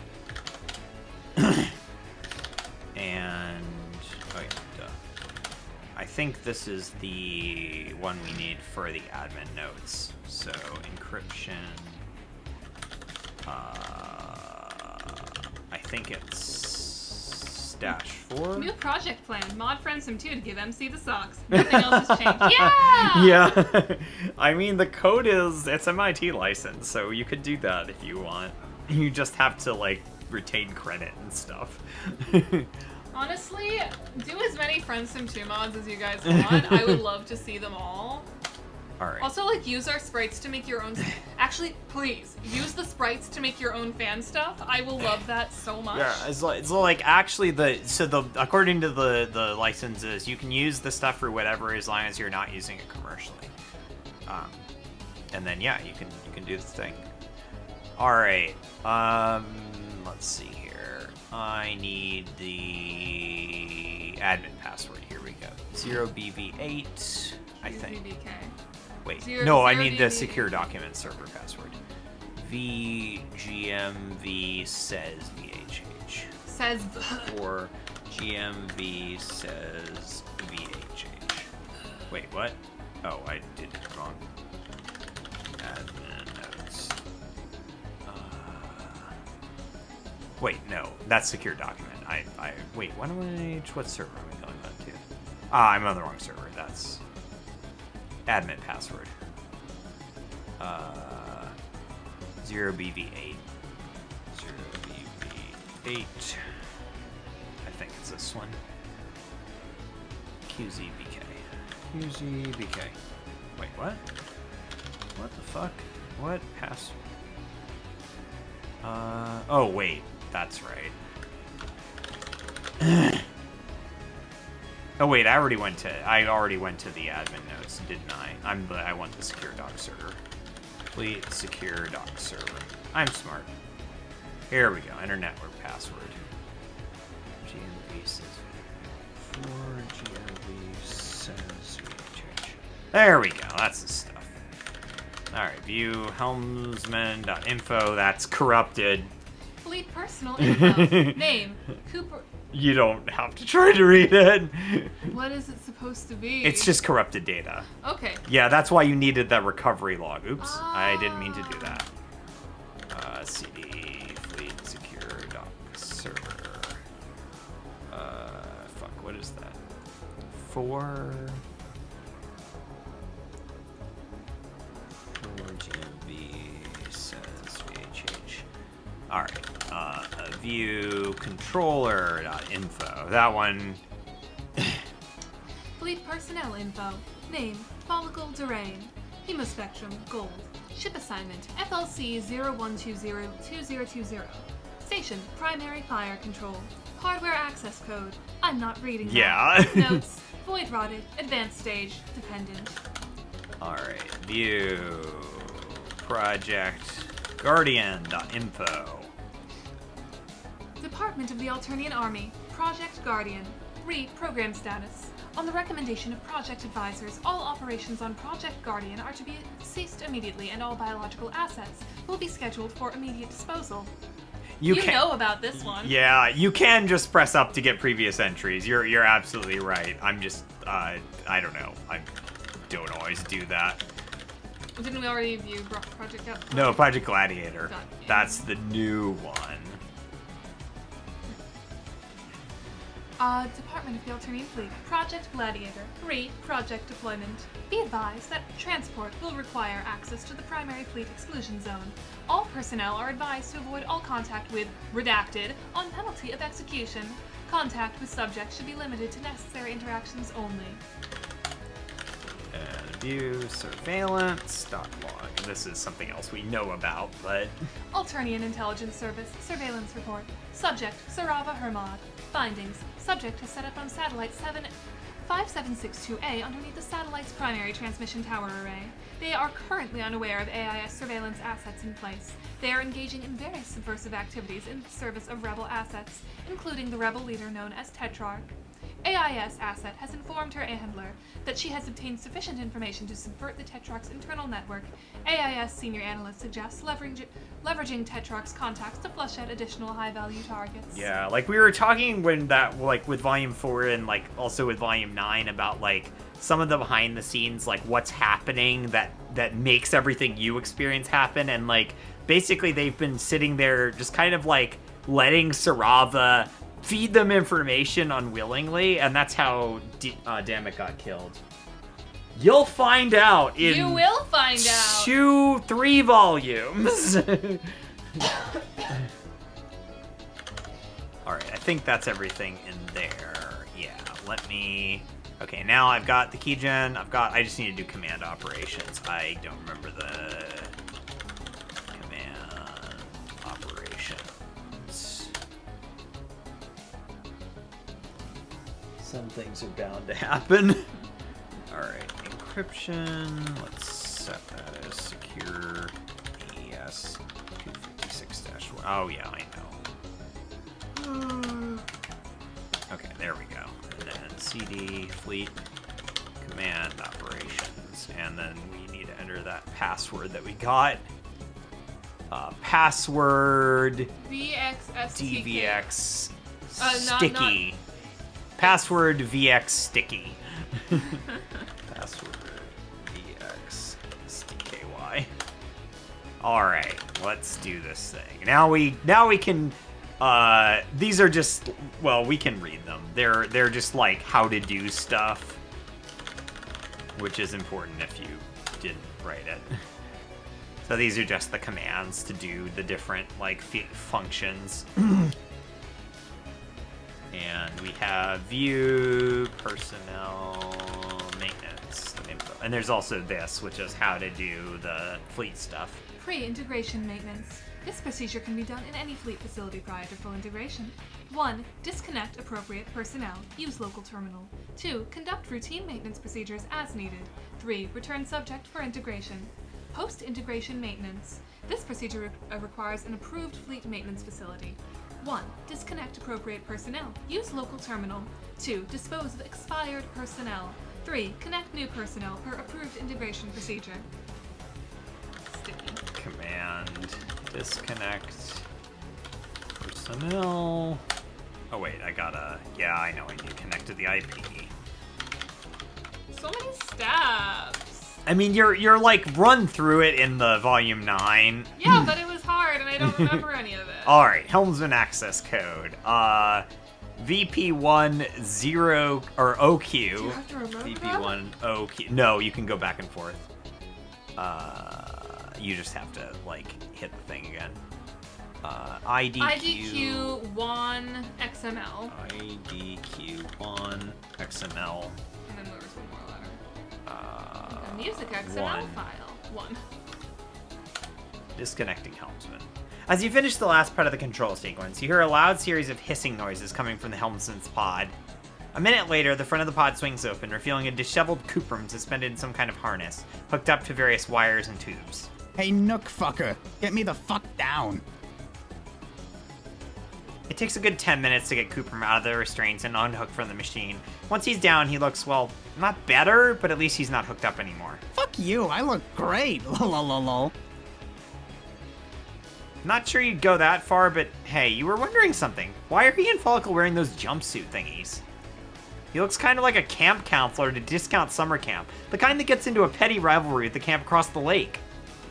This noob never heard of a uniform. Lol. You think we get to choose? Lol, nope. Did you write that because that person made that comment? Yes. That Cooprum looks like a camp counselor? Yes. I love that. I love that so much. Okay, yeah, that's a pretty good point. So what now? Go get Fall out, you stupid shit. Be me. Go to where Fall is. Wait for stupid Bulgeface to fix this. Ah, I see you've begun the routine maintenance procedures. You notice that he winks at you. Yeah, right. Maintenance. A normal thing for someone like you to be doing. Make sure you don't get caught. And make sure you leave this ship and everything in it alone. Personnel can be easily misplaced.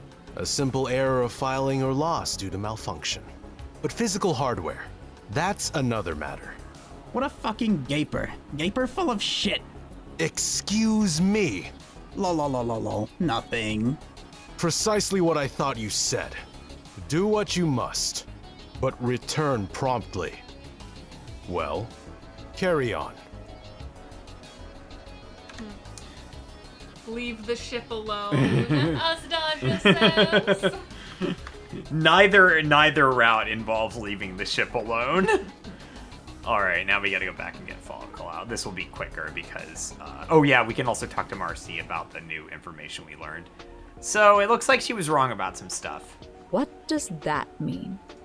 The ship, once it's underway, it's not just gone forever. They need to dock at space stations and planets in order to resupply for the crew and, change out the controller. Marcy narrows her eyes and looks at you pointedly. That doesn't change anything. Even if I knew where they were docking and when, how would I get there? Do you have any idea how big the Empire is? No, not really. Marcy rolls her eyes as if this answer was self-evident. Obviously. Alright, let's get Follicle out. This one is easier because... oh yeah, it doesn't remember the commands. We already did most of the work we need.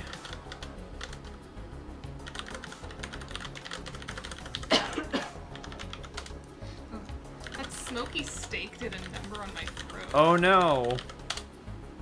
Alright, command operations is password VX sticky. Alright, we need to connect to the controller. And do the thing. Disconnect personnel. Alright, we gotta enter her. Disconnecting personnel for routine maintenance. Net access. 6 JAQFS. Jax. QFS. IVBGTMK. IVBGTMK. Q4Q. Q4Q. Alright. You hear the now familiar sound of the containment pod door unlatching, then releasing. And then you see Follicle suspended in the same kind of harness that Cooprum was. She's breathing heavily. It looks like she's in pain. You want to get me the fuck down? You, Cooprum, and Marcy help Follicle down from her restraints. Once she's completely unhooked, she leans heavily on Cooprum. You know what? These two are just made for each other. They're both shitty, awful people in a lot of ways, but the kind of shitty, awful people who have a strange kind of charm to them. Hey, dumb fuck, you got something to say, or you just gonna stare? Lol. Okay, maybe not charm exactly. Look, you need to talk to them. Also, if you notice, the screens in the background, once you've freed them, they have like a, logged out, no longer nice. available instead of having the interface. You know that they both want to get out of here. That much seems like a given. Falco and Cooper both eye you suspiciously, but they don't interrupt. But have they given any thought to either how they're going to get out or what they're planning to do afterwards? Lol, fuck shit up. Wait, was that an answer to the first question or the second? Yes. Okay, cool. Glad to know they put a solid 5 seconds into this one, but maybe consider fighting back. You're expecting a response to this to be instant, relentless mockery, but somehow it's not. Instead, Cooper actually furrows his brow and looks at you. You mean the rebels, right? Yeah, actually. That was the basic implication. Although if he's just gonna come out and say it, you know he's got a serious thing for the heiress and all, but Cooper glares at you. Shut up! Need to think. Well, okay, sure. But also, it seems like time might be a factor here. Cooper shoots you another glare and shuffles out to the side with Follicle. You can barely make out what they're saying. What is it? You remember what I was telling you? About her. Are you fucking serious right now? She's not doing okay. I know she's not. She doesn't know who you are. Fuck you. Cooper walks back over, Follicle still in tow, and grins broadly. Fuck it. Be me, help the rebels. He seems to think about this for a second, and then something crosses his face. A look of glee unlike anything you've seen him show before. Steal a fucking warship. What? What? You heard me. Steal a warship. Steal this warship. That's... holy shit, that's a thing. Can they even do that? In theory, yes. Only need 2 crew. Me and Fall can take this shit. Well, holy crap, that's something. You're supposed having an entire warship to use against the Empire would be pretty helpful, actually. But how would they even go about doing this? Release launch systems. Strap in, steal a starship. Don't they have to be locked into the ship to do that? Isn't that a horrible trade to make? For some reason, Follicle is laughing at you, dusty and dry sounding. Of course not. We don't need to be permanently in place. Wait, so the Empire just locks the helmsman controller in place because they're cruel? Why is that a surprise? Easier to control us.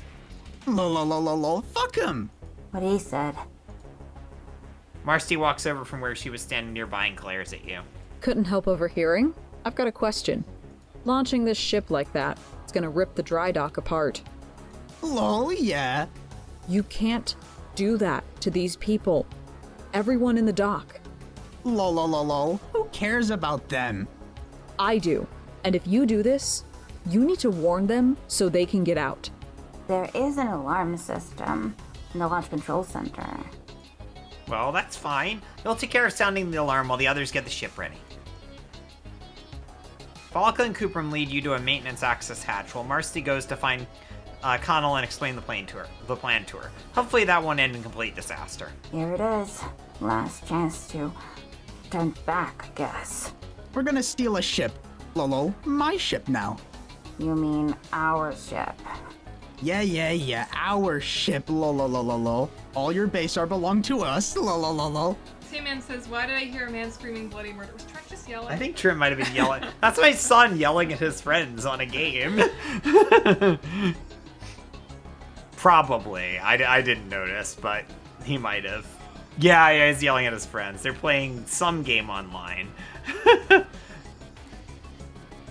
It's probably Escape from Tarkov again. Still going back and forth, Follicle and Cooper disappear around the corner, leaving you standing there, staring at the entrance to the maintenance access. This feels like a bad plan. Everything you've been doing the last few days feels like a bad plan. So, of course, you walk in and climb onto the ladder. You begin the long climb up into darkness, taking each rung at a time as you make sure not to look down. You can't help but dwell on what Cooper was saying, his strange comments about the heiress, Trizatethis. You're seeing her weird posts on Chitter this whole time, but what does Cooper know that you don't? Or what did he see? It's not important right now. You've got to focus on doing a job, soon enough. Soon enough what? What are you going to do? How are you going to help these people? You've been down this path for 4 night cycles now, and you're not really any closer to figuring out how to get your powers back? Honestly, it's seeming more and more like you just won't ever get them back. God, that's a depressing thought. Fortunately, the top of the ladder interrupts your increasingly maudlin self-reflection. The top of the warship has a long, narrow gantry that extends all the way toward what looks like a tower in the distance. You're assuming this is your eventual goal, the launch control center. This is the song that Benny did for this one. You just need to carefully make your way... I'm gonna boof it and die because we can see the bad ending. Yes. Oh shit, what the fuck? Asdaj is here and he looks pissed! Timon says, I thought someone was actually dying for a moment. Your whole body goes limp and your head hits the ground hard and everything goes black all at once. All around you, the world swims and loses coherence as you slip away. You struggle to hold on, to keep that small part of yourself that lets you survive. And then, that's gone too. Poor MSPAR. Such a little uwu. The council will see you now. Oh, it's them again. You know, you're actually getting kind of tired of this, of looping back again and again, of trying to change things again and again. Why does it have to be so hard all the time? Sometimes it almost feels like just accepting the Empire would be the easier option. Yeah, I can see how that might be appealing on one level. To just give up and let yourself live the way things are, right? Yes, they finally fucking get it. It's so hard all the time. It's not real. You know that, right? After everything, you have to know that. Maybe it feels easier to give up, but you know that's an illusion. This thing's a machine, feeding off the blood and bodies of everyone that's a part of it. So what the hell do you do? Salvation, revolution? These same two choices that both feel equally false. What's the right choice? Well, that's an interesting question. The two women briefly talk to each other, their voices too low for you to hear. You don't get the sense that they're pondering your question so much as they're trying to decide how to break the news to you. No, the two women are flirting with each other. Yeah. If you guys don't ship the Sylph and the Muse, there's something wrong with you. Finally, they turn back to you. There isn't a correct choice here. These are the two options that spin out into an infinity of possibilities. Have you stopped to consider why Doc Scratch tried to kill you in the first place? What he might be hiding there? That thought had crossed your mind? You didn't understand why it would matter. If everything is a part of Scratch's plan, and his eventual death and the birth of Lord English was all predetermined, then why did he care what you did? Why did he try to kill you? If the outcome is inevitable, why even waste the energy? Perhaps somewhere on that infinity of possibilities, what's inevitable has changed. Alright, now we're gonna not fuck it up. Yeah.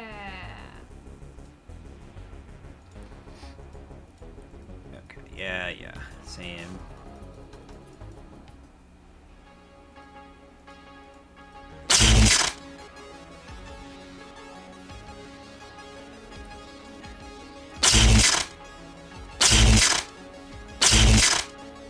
Holy fucking shit, what the hell? Asdaj advancing on you, his hands crackling with psionic energy. He might not have cut it as a helmsman, but he is powerful, and right now he is mad. You traitorous coward! You insignificant worm! You thought I wouldn't find out what you're doing! I was willing to accept your plan to retrieve our controller and helmsman, but the ship? You're harmless. Harmless? Don't make me laugh. You're clearly on behalf of the enemies of the Empire. Mind beams. It's a failure state. And I'm pretty sure on hard mode you only get one failure, so... Well, you'd rather not comment on that, actually. Why is he so enthusiastic about the Empire now, anyway? It seemed like the last time you talked, he didn't care much about them at all. Have you considered that maybe I've changed my mind? Of course, the actual IRL couple is shipped. Yeah, we are. Yeah? Now, give me one reason why I shouldn't strike you down where you stand. Because you came here with Connell. Asdaj raises an eyebrow and frowns at you. Connell? You would invoke the name of my mate Sprit, knowing full well that it would cause me to hesitate. Yes, that was the whole idea. To get him to stop trying to fucking kill you. I still haven't made a firm decision in that regard, actually. So what you came here with my mate Sprit? I'm gonna say... Oh, that's right, I can't save during the arguments. So what? she's trying to fight the Empire. Perhaps you have a point, but you do understand that my mate Sprit and I aren't bound together. We are, in fact, two distinct people. But what about all the time they spent together before the Empire split them up? What about the fact that the Empire split them up in the first place? If you're going to try to appeal to my sentimentality, you're wasting your time. Actually, you were thinking of appealing to his sense of self-preservation. What in the name of the Empress are you babbling about? Do you have any idea who I am? Yeah, he's just another pawn in the system. Asthaja grits his teeth and scowls at you. How dare you! You speak down to me as if I'm some simple technician! My power is beyond the comprehension of your foolish mind! So what happens when he's not useful to the Empire anymore? What? They'll dispose of him just like Follicle. Asthaja stops and stares at you, and for a moment you actually think you might have gotten through to him. My usefulness to the Empire. He's got it now. Even someone like him, someone who's in a position that they're okay with, they're still ultimately serving at the whims of people who don't care one bit about them. You know what? No. This is absurd. God fucking damn it! But the Empire is horrible. He has to know that, right? Of course! You think me a fool? But what is the alternative? To burn our planet to satisfy those who would defy the Empress's divine will. Behind you, you hear the sound of the access hatch bang open and quickly turn to see Follicle and Coopram standing there. Lol, what the fuck? We set everything up. Time to go. No! This madness ends now! You can feel the electricity burning in the air as Coopram and Asthaja let their respective psionics loose. You quickly run back toward Follicle, yelling at the top of your lungs. Before you can actually form a coherent idea of what's happening, Follicle runs over to where Asthaja is standing and grabs the back of his arm. You can see the energy fade from his eyes almost immediately. Fucking stop this. She's right. The ship is about to launch anyway. He was so busy worrying about what you were doing that he wasn't paying attention to anything else. Not to the ship, not to his own mate Sprit. What are you talking about? What the hell are you bringing up Coddle for? Does he think that she just showed up randomly? She's on the run from the Empire now, too. Asthaja frowns and shakes his head, but he doesn't respond. How can he be this callous? Doesn't he care about anything other than upholding the lie that the Empire is based on? Lol, get fucked. Okay, he's really not helping here. Asthaja pulls away from Follicle's grip, but he doesn't make a move to try to start using his powers again. I will admit that I perhaps knew more about my mate Sprit's motives than I let on. I underestimated the scope, however. Very well. You, strange friend thing. Come with me. The rest of you can make whatever preparations are necessary here. What manner of insanity has gotten into them anyway? Or you, for that matter? Alright, let's see. Look, he needs to stop with this. You know how to get them all off-world. Them? I'm not interested in staying with those reprehensible gremlins. I intend to follow whatever path my mate Sprit has chosen for herself. I hope you didn't think her anti-imperialist sentiments went unnoticed. Asthaja sighs. Perhaps you're right. What use is my loyalty to the Empire when it gains me nothing? Perhaps some of that old opportunist still lives on within me. He smiles and shakes his head. In any case, if you want to sound the alarm, you will need to engage the sequence on the control panel over there. Simply enter the access sequence into the emergency security system, and the alarm will alert everyone in this facility and give them time to get clear. I believe you should be able to find the needed information on the server somewhere. But be wary. You likely only have a few short minutes left. Alright.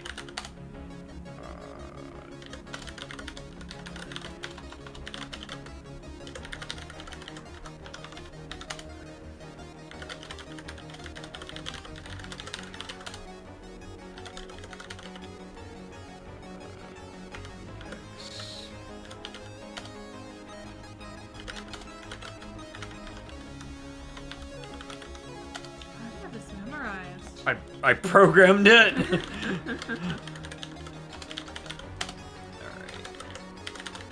Password VX sticky. All through the compound, You can suddenly hear the blaring of the alarm starting to sound. So yeah, this seems like a good time to get the fuck out. Agreed. Follow me. You rush back along the gantry, holding tightly onto the handrail, towards the access hatch leading back down into the ship. Down into the darkness once more, punctuated by the scream of the alarm as you practically slide down the ladder toward the bottom. I trust you know your way back from here. I need to find my mate Sprit.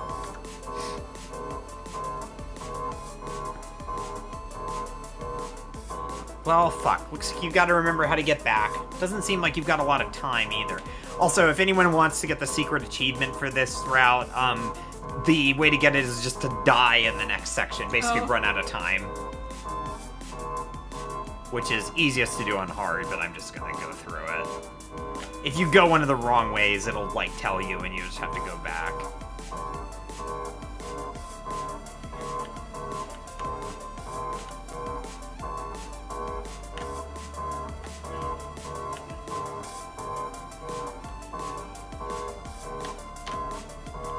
For a sec, I thought you were going to do the sort of walking down the pathway game that was in Volume 2 with the arrows. Oh, But yeah. you didn't, like, set that up.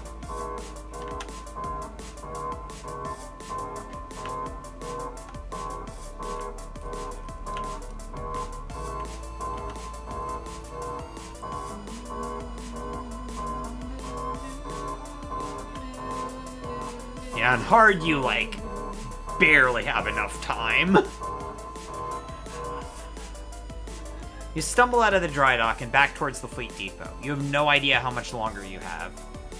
Your legs burn and ache, but if you stop now, you're definitely gonna be dead. You run by the guard post, careful not to let your mind linger on what happened there. There's only one thing that matters right now, and that's getting the fuck out of here.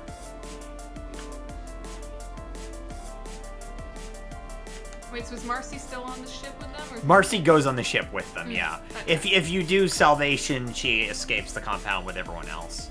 And you get to, like, talk to her briefly.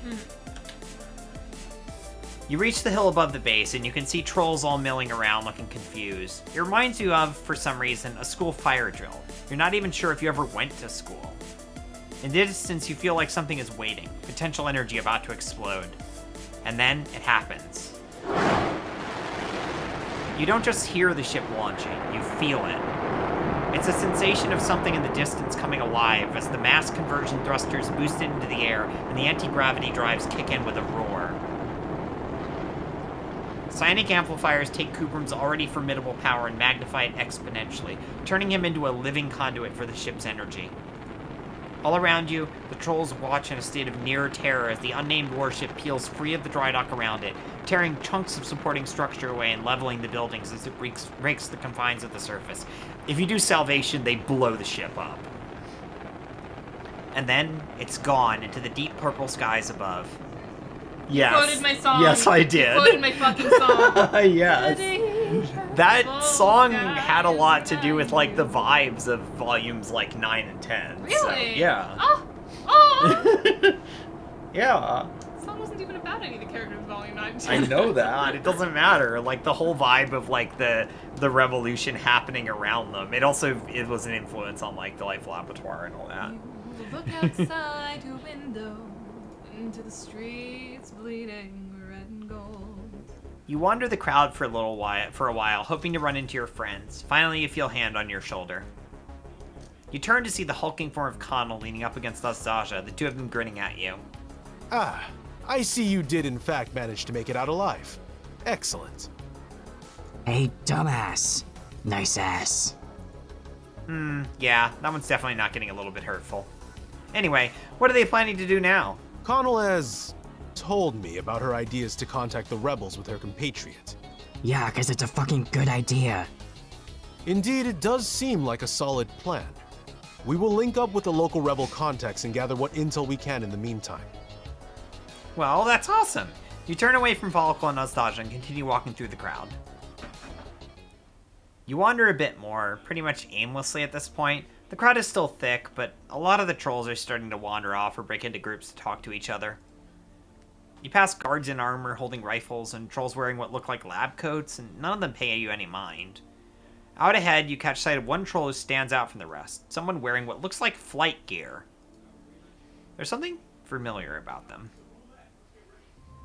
Oh wait, holy shit, is that? Oh my goodness, if it isn't my old friend. Holy shit, Vakari? You haven't seen him in, well, same 2 sweeps and change as everyone else, you suppose. But he's looking good. He's got some kind of flight suit on. It's quite stylish. And he just looks like life in general is agreeing with him. Oh, my friend, how right you are. Life's been quite the peach lately. Matter of fact, I've had a bit of a chance to realize a dream of mine, if you'll care to come with me. Yeah, sure. Vakari leads you into a nearby field. In the middle of it, you can see a sleek black ship. Is that his? Vakari nods enthusiastically. Sure is, my good friend-shaped pal. Brand new T-405 atmospheric transport. Oh, neat. Well, hey, while you're here, you've got an offer to make for him. How would you like to, and this is purely hypothetical, leave Alternia forever? Vakari laughs. Absolutely nonsense. Why would I want to leave? Why, I've got everything I could possibly want right here. Okay, before you continue, people are talking about what class spect MSPAR would be. I want to argue MSPAR would be a time player to counteract Andrew Hussey's space player. Oh my god. Wait, Hussey was a waste of space, right? Yes. What does that make MSPAR, though? I don't know, but I kind of want to... I don't know. I don't know what the... They did class- have time traveling powers. I'd say MSPAR is a time player. It's a something of time. I think he's a... There's some people saying air. I think air does make sense in the, like... yeah. But then again, when I think air of breath, so I'm thinking more breath than I am air. I don't really know what air does for things. Yeah. I guess they'd inherit time? The waste of time. Waste of time. Aw, poor MSPAR. They're not a waste of... Worth of time. Huh, okay, but what about the horrible crushing weight of the Alternian Empire? Vakari shrugs. Leg of time. It's a bit much, certainly, but not something I worry about much. After all, I'm no frontline soldier. He throws you a little wink and gestures toward the ship. Atmospheric transport, my good friend. Ferry the good soldiers and scientists of the Empire to and from various planets. Just got done with a tour on the Ictora frontier conflict against the pirate stronghold. Messy stuff, but I stay above it all, eh? Heading up to the Spirulina soon to pick up some cargo. Oh, okay. You don't think you've met someone yet as weirdly at peace with their role in the Empire. What about his dreams? His dreams of flight? Oh, that.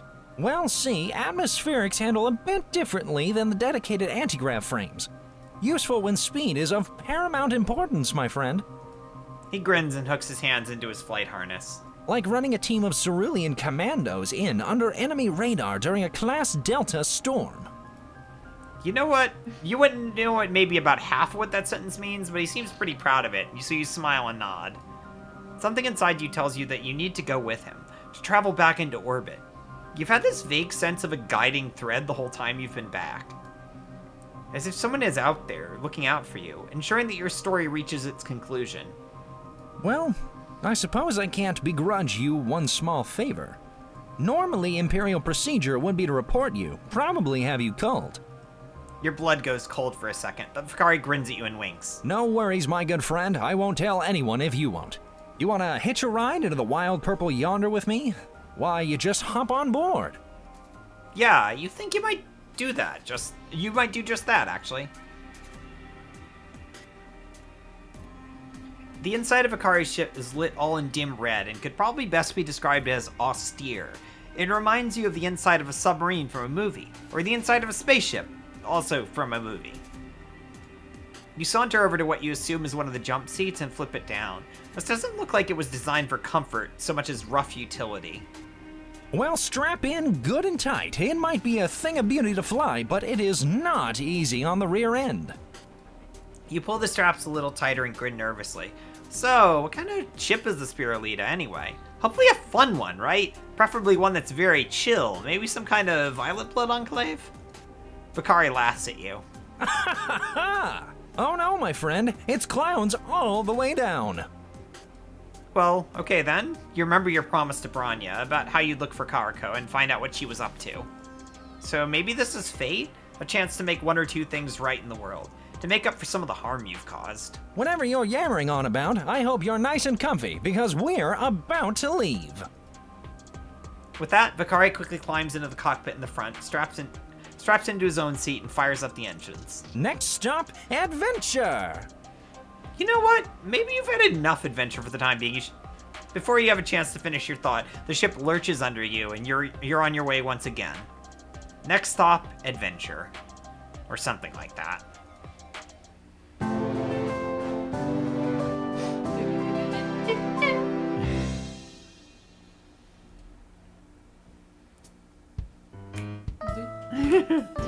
Still a goddamn spaceship.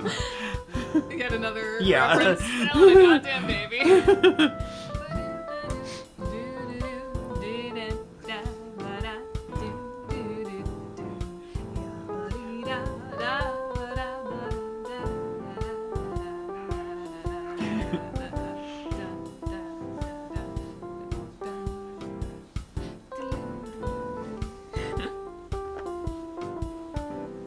Want to save your progress? You bet I do. MSPAR's journey will continue in Volume 11, One Cast of Troll. I have to finish writing the music for that, or Yeah. really get my hands started doing it all. All right, let me turn off the thing here. Vakari's voice is funny as hell. Yeah, Vakari's like, that was the direction for the VAs, was to like old-timey radio announcer. Next volume is actually not Karako and the Purple. No, That's volume 12. you get a little bit of an this is the trademark, I'm going to do a thing, but something happens. Just like with Volume 3, where it's like, yeah, I'm going to go to the J-Blood Caverns. Like, nope. Nah. Although you will not have, like, 4 volumes in between. Yeah, next volume, you get a little interruption. I hope people like it. Marvis... So, Purple Bloods are going to be in Volume 12. That is coming up really soon. And you will get to see Marvis. So, yeah. I hope people liked it. Yeah, that was a really good volume. Thank Again, you. I went in completely blind. And Falcon and Cuprum, you know, they're fun, but they're not my favorites. But I really liked the interactions with them. They're like, I feel like because they don't have a ton of, they have like, not a huge amount of dialogue. Like, they have a full set of dialogue, but it's not like as much as some of the other characters. But also, like, I feel like they are the kind of characters where, like, they can be overdone really, really easily. And, like, I didn't want to do that. Zebedee and Vakari do not have dedicated volumes. They are the two characters that do not get Yeah. volumes. So... And you have no choice to... Zebra. them. No, Zebra was Volume 7. He was part of Volume 7. Yeah, no. Yeah, so, you will see Fozzer next route. Fozzer, Demon, and Charon, are gonna... Yeah, Vakari's design was actually done by Poinko. The sprites were not. The sprites were done by Momo, who also did the sprites for Wanshi, Sarava, and Ardata.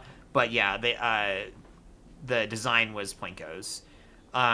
You will see Fozzer, Charon, and Demon next route, and then the clowns after that. But yeah, the Vakari and Zebedee, in case it wasn't like clear from what's been revealed so far, they basically represent kind of like opposite sides of the same coin. Like, they're both pilots. One's working for the Rebels, one's working for the Empire. They kind of like provide this kind of like varying MSPAR between different experiences and giving them perspective on like what's happening around them, but they're also like okay with where they are in life. Yeah, Demon is next volume. Yes, Demon is Fozzer next is volume. next volume, and Charon is next volume. Yeah. I'm in the middle of writing Fozzer's track right now, Yeah. which is a spooky, sad piano ballad that is using the communist, the Soviet anthem. Yeah, I'm Volume 11 has like it has a lot going on, because it's like it was developed, the concept was developed for like completely by one writer, and like a little bit of writing, like the outline and some of the writing was done, and then I picked up and finished, like I did most of the actual dialogue writing and like the programming for it. So it's got like a combination of like different styles, because it's got, you know, the flavor of the original writer who came up with like all of the ideas. Like I just stayed true to a lot of what they had thought of, and then like it's got my dialogue, which hopefully people enjoy, plus like some of their dialogue sprinkled in. But it's got some cool stuff happening. It's got a new type of mini game as well, which I hope people will find enjoyable. Soviet Anthem is partially based on Pokebell's canon, indeed. You know, I did that not makes know sense. that. That's based cool. off the chord progressions that I've been playing with, that makes a lot of sense. Yeah. But yeah, I hope people are enjoying it. You will see more of Vicare and Zebedee. You'll see some more of Vicare in the beginning of Volume 11. You'll see some more of one of the two in Volume 12, and Volume 13, depending on like which choices you make. But yeah, you'll get to talk to them some more. So yeah, but I'm glad people have been enjoying this. We're getting very close to the end now. Oh yeah. 4 more routes. 4 more routes. That yeah. is a wild thing to think about. That is. And we got some fun stuff happening. There's a couple more like big surprises, and also like Volume 13 and 14 have a lot of like CG stuff too. So there's a lot of like end card type things, not just end cards, but other things to unlock in the gallery. And the little mini game in Volume 11, I think people will like. It's fun. So yeah, I think we're good. Yeah. I think we're done. Yeah, thank you all so much for watching. So, before we go, as always, I have to mention that I have a musical being put up in about 2 weeks, 3 weeks. Yeah, it's Very like soon. 2.5 weeks. Yeah, March 15th, I've got a musical coming up. I gotta pay some actors. If any of you are interested in tossing $1 my way, there's a GoFundMe in the link below, or you can just toss me a Ko-fi, or you can donate to my Patreon. Yeah. There are many ways to give me money. Yeah, if you don't want to do that but still want to support me, if you click on any ads on my channel, that gives me a little extra ad revenue, and I finally hit my cash out, so any any ad revenue I make between now and the 28th, I will get that money before the show, which is amazing. That's awesome. Yeah. If you are interested in seeing some cool stuff going on, check out my channel. Last week I did a podcast about the music education system and the flaws, and me and JoJo talking about what we would do to change things. That was very interesting. That was fun to listen to y'all. Yeah. You know, me and Janai are always doing fun things on the channel. If you're not already subbed, go ahead and sub. Anything you want to promo? No, I mean, you're all here, which means you know about Friendsim too, and probably most of you follow me on Twitter already. If not, I'm at Janai Riley.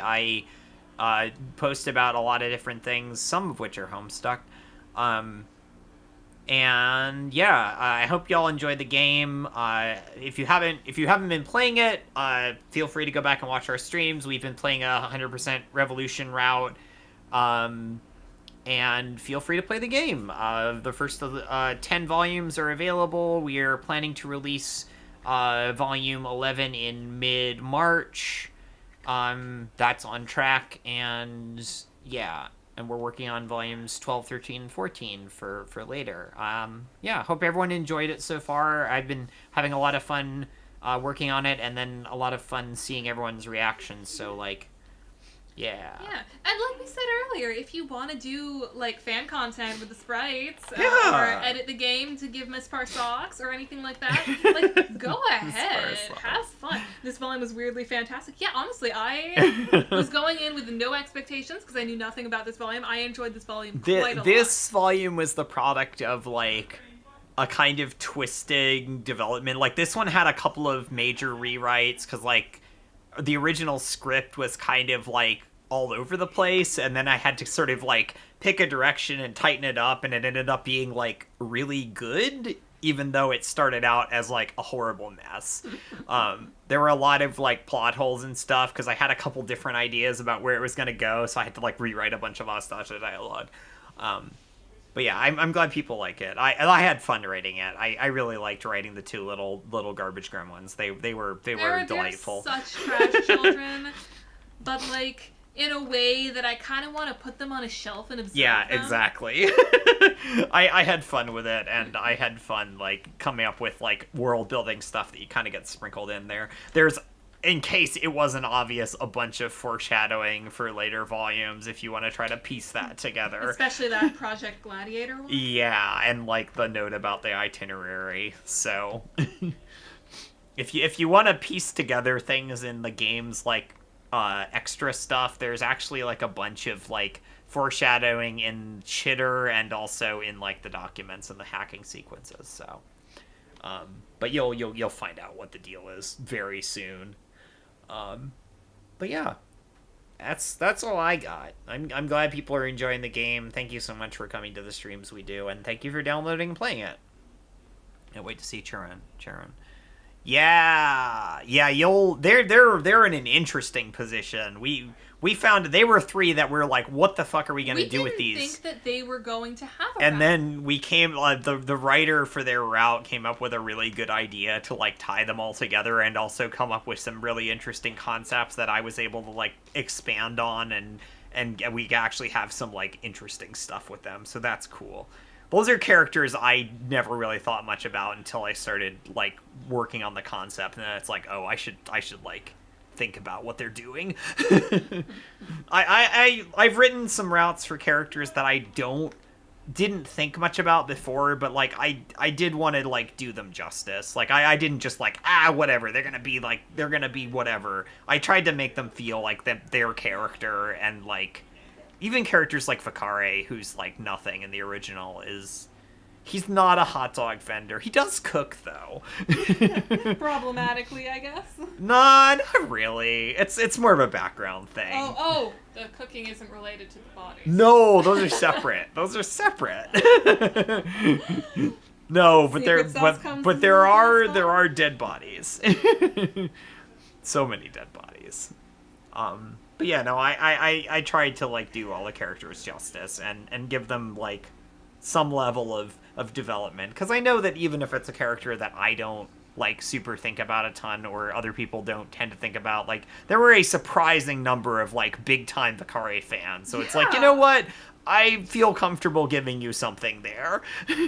Like I want you to enjoy I did not realize that. how many people liked Vakare. So yeah, we tried to think of ways that the characters could fit into the story and like feel meaningful, and you know, people who like those characters can be like, hey, they got character development too, and not just like, hey, they got written out.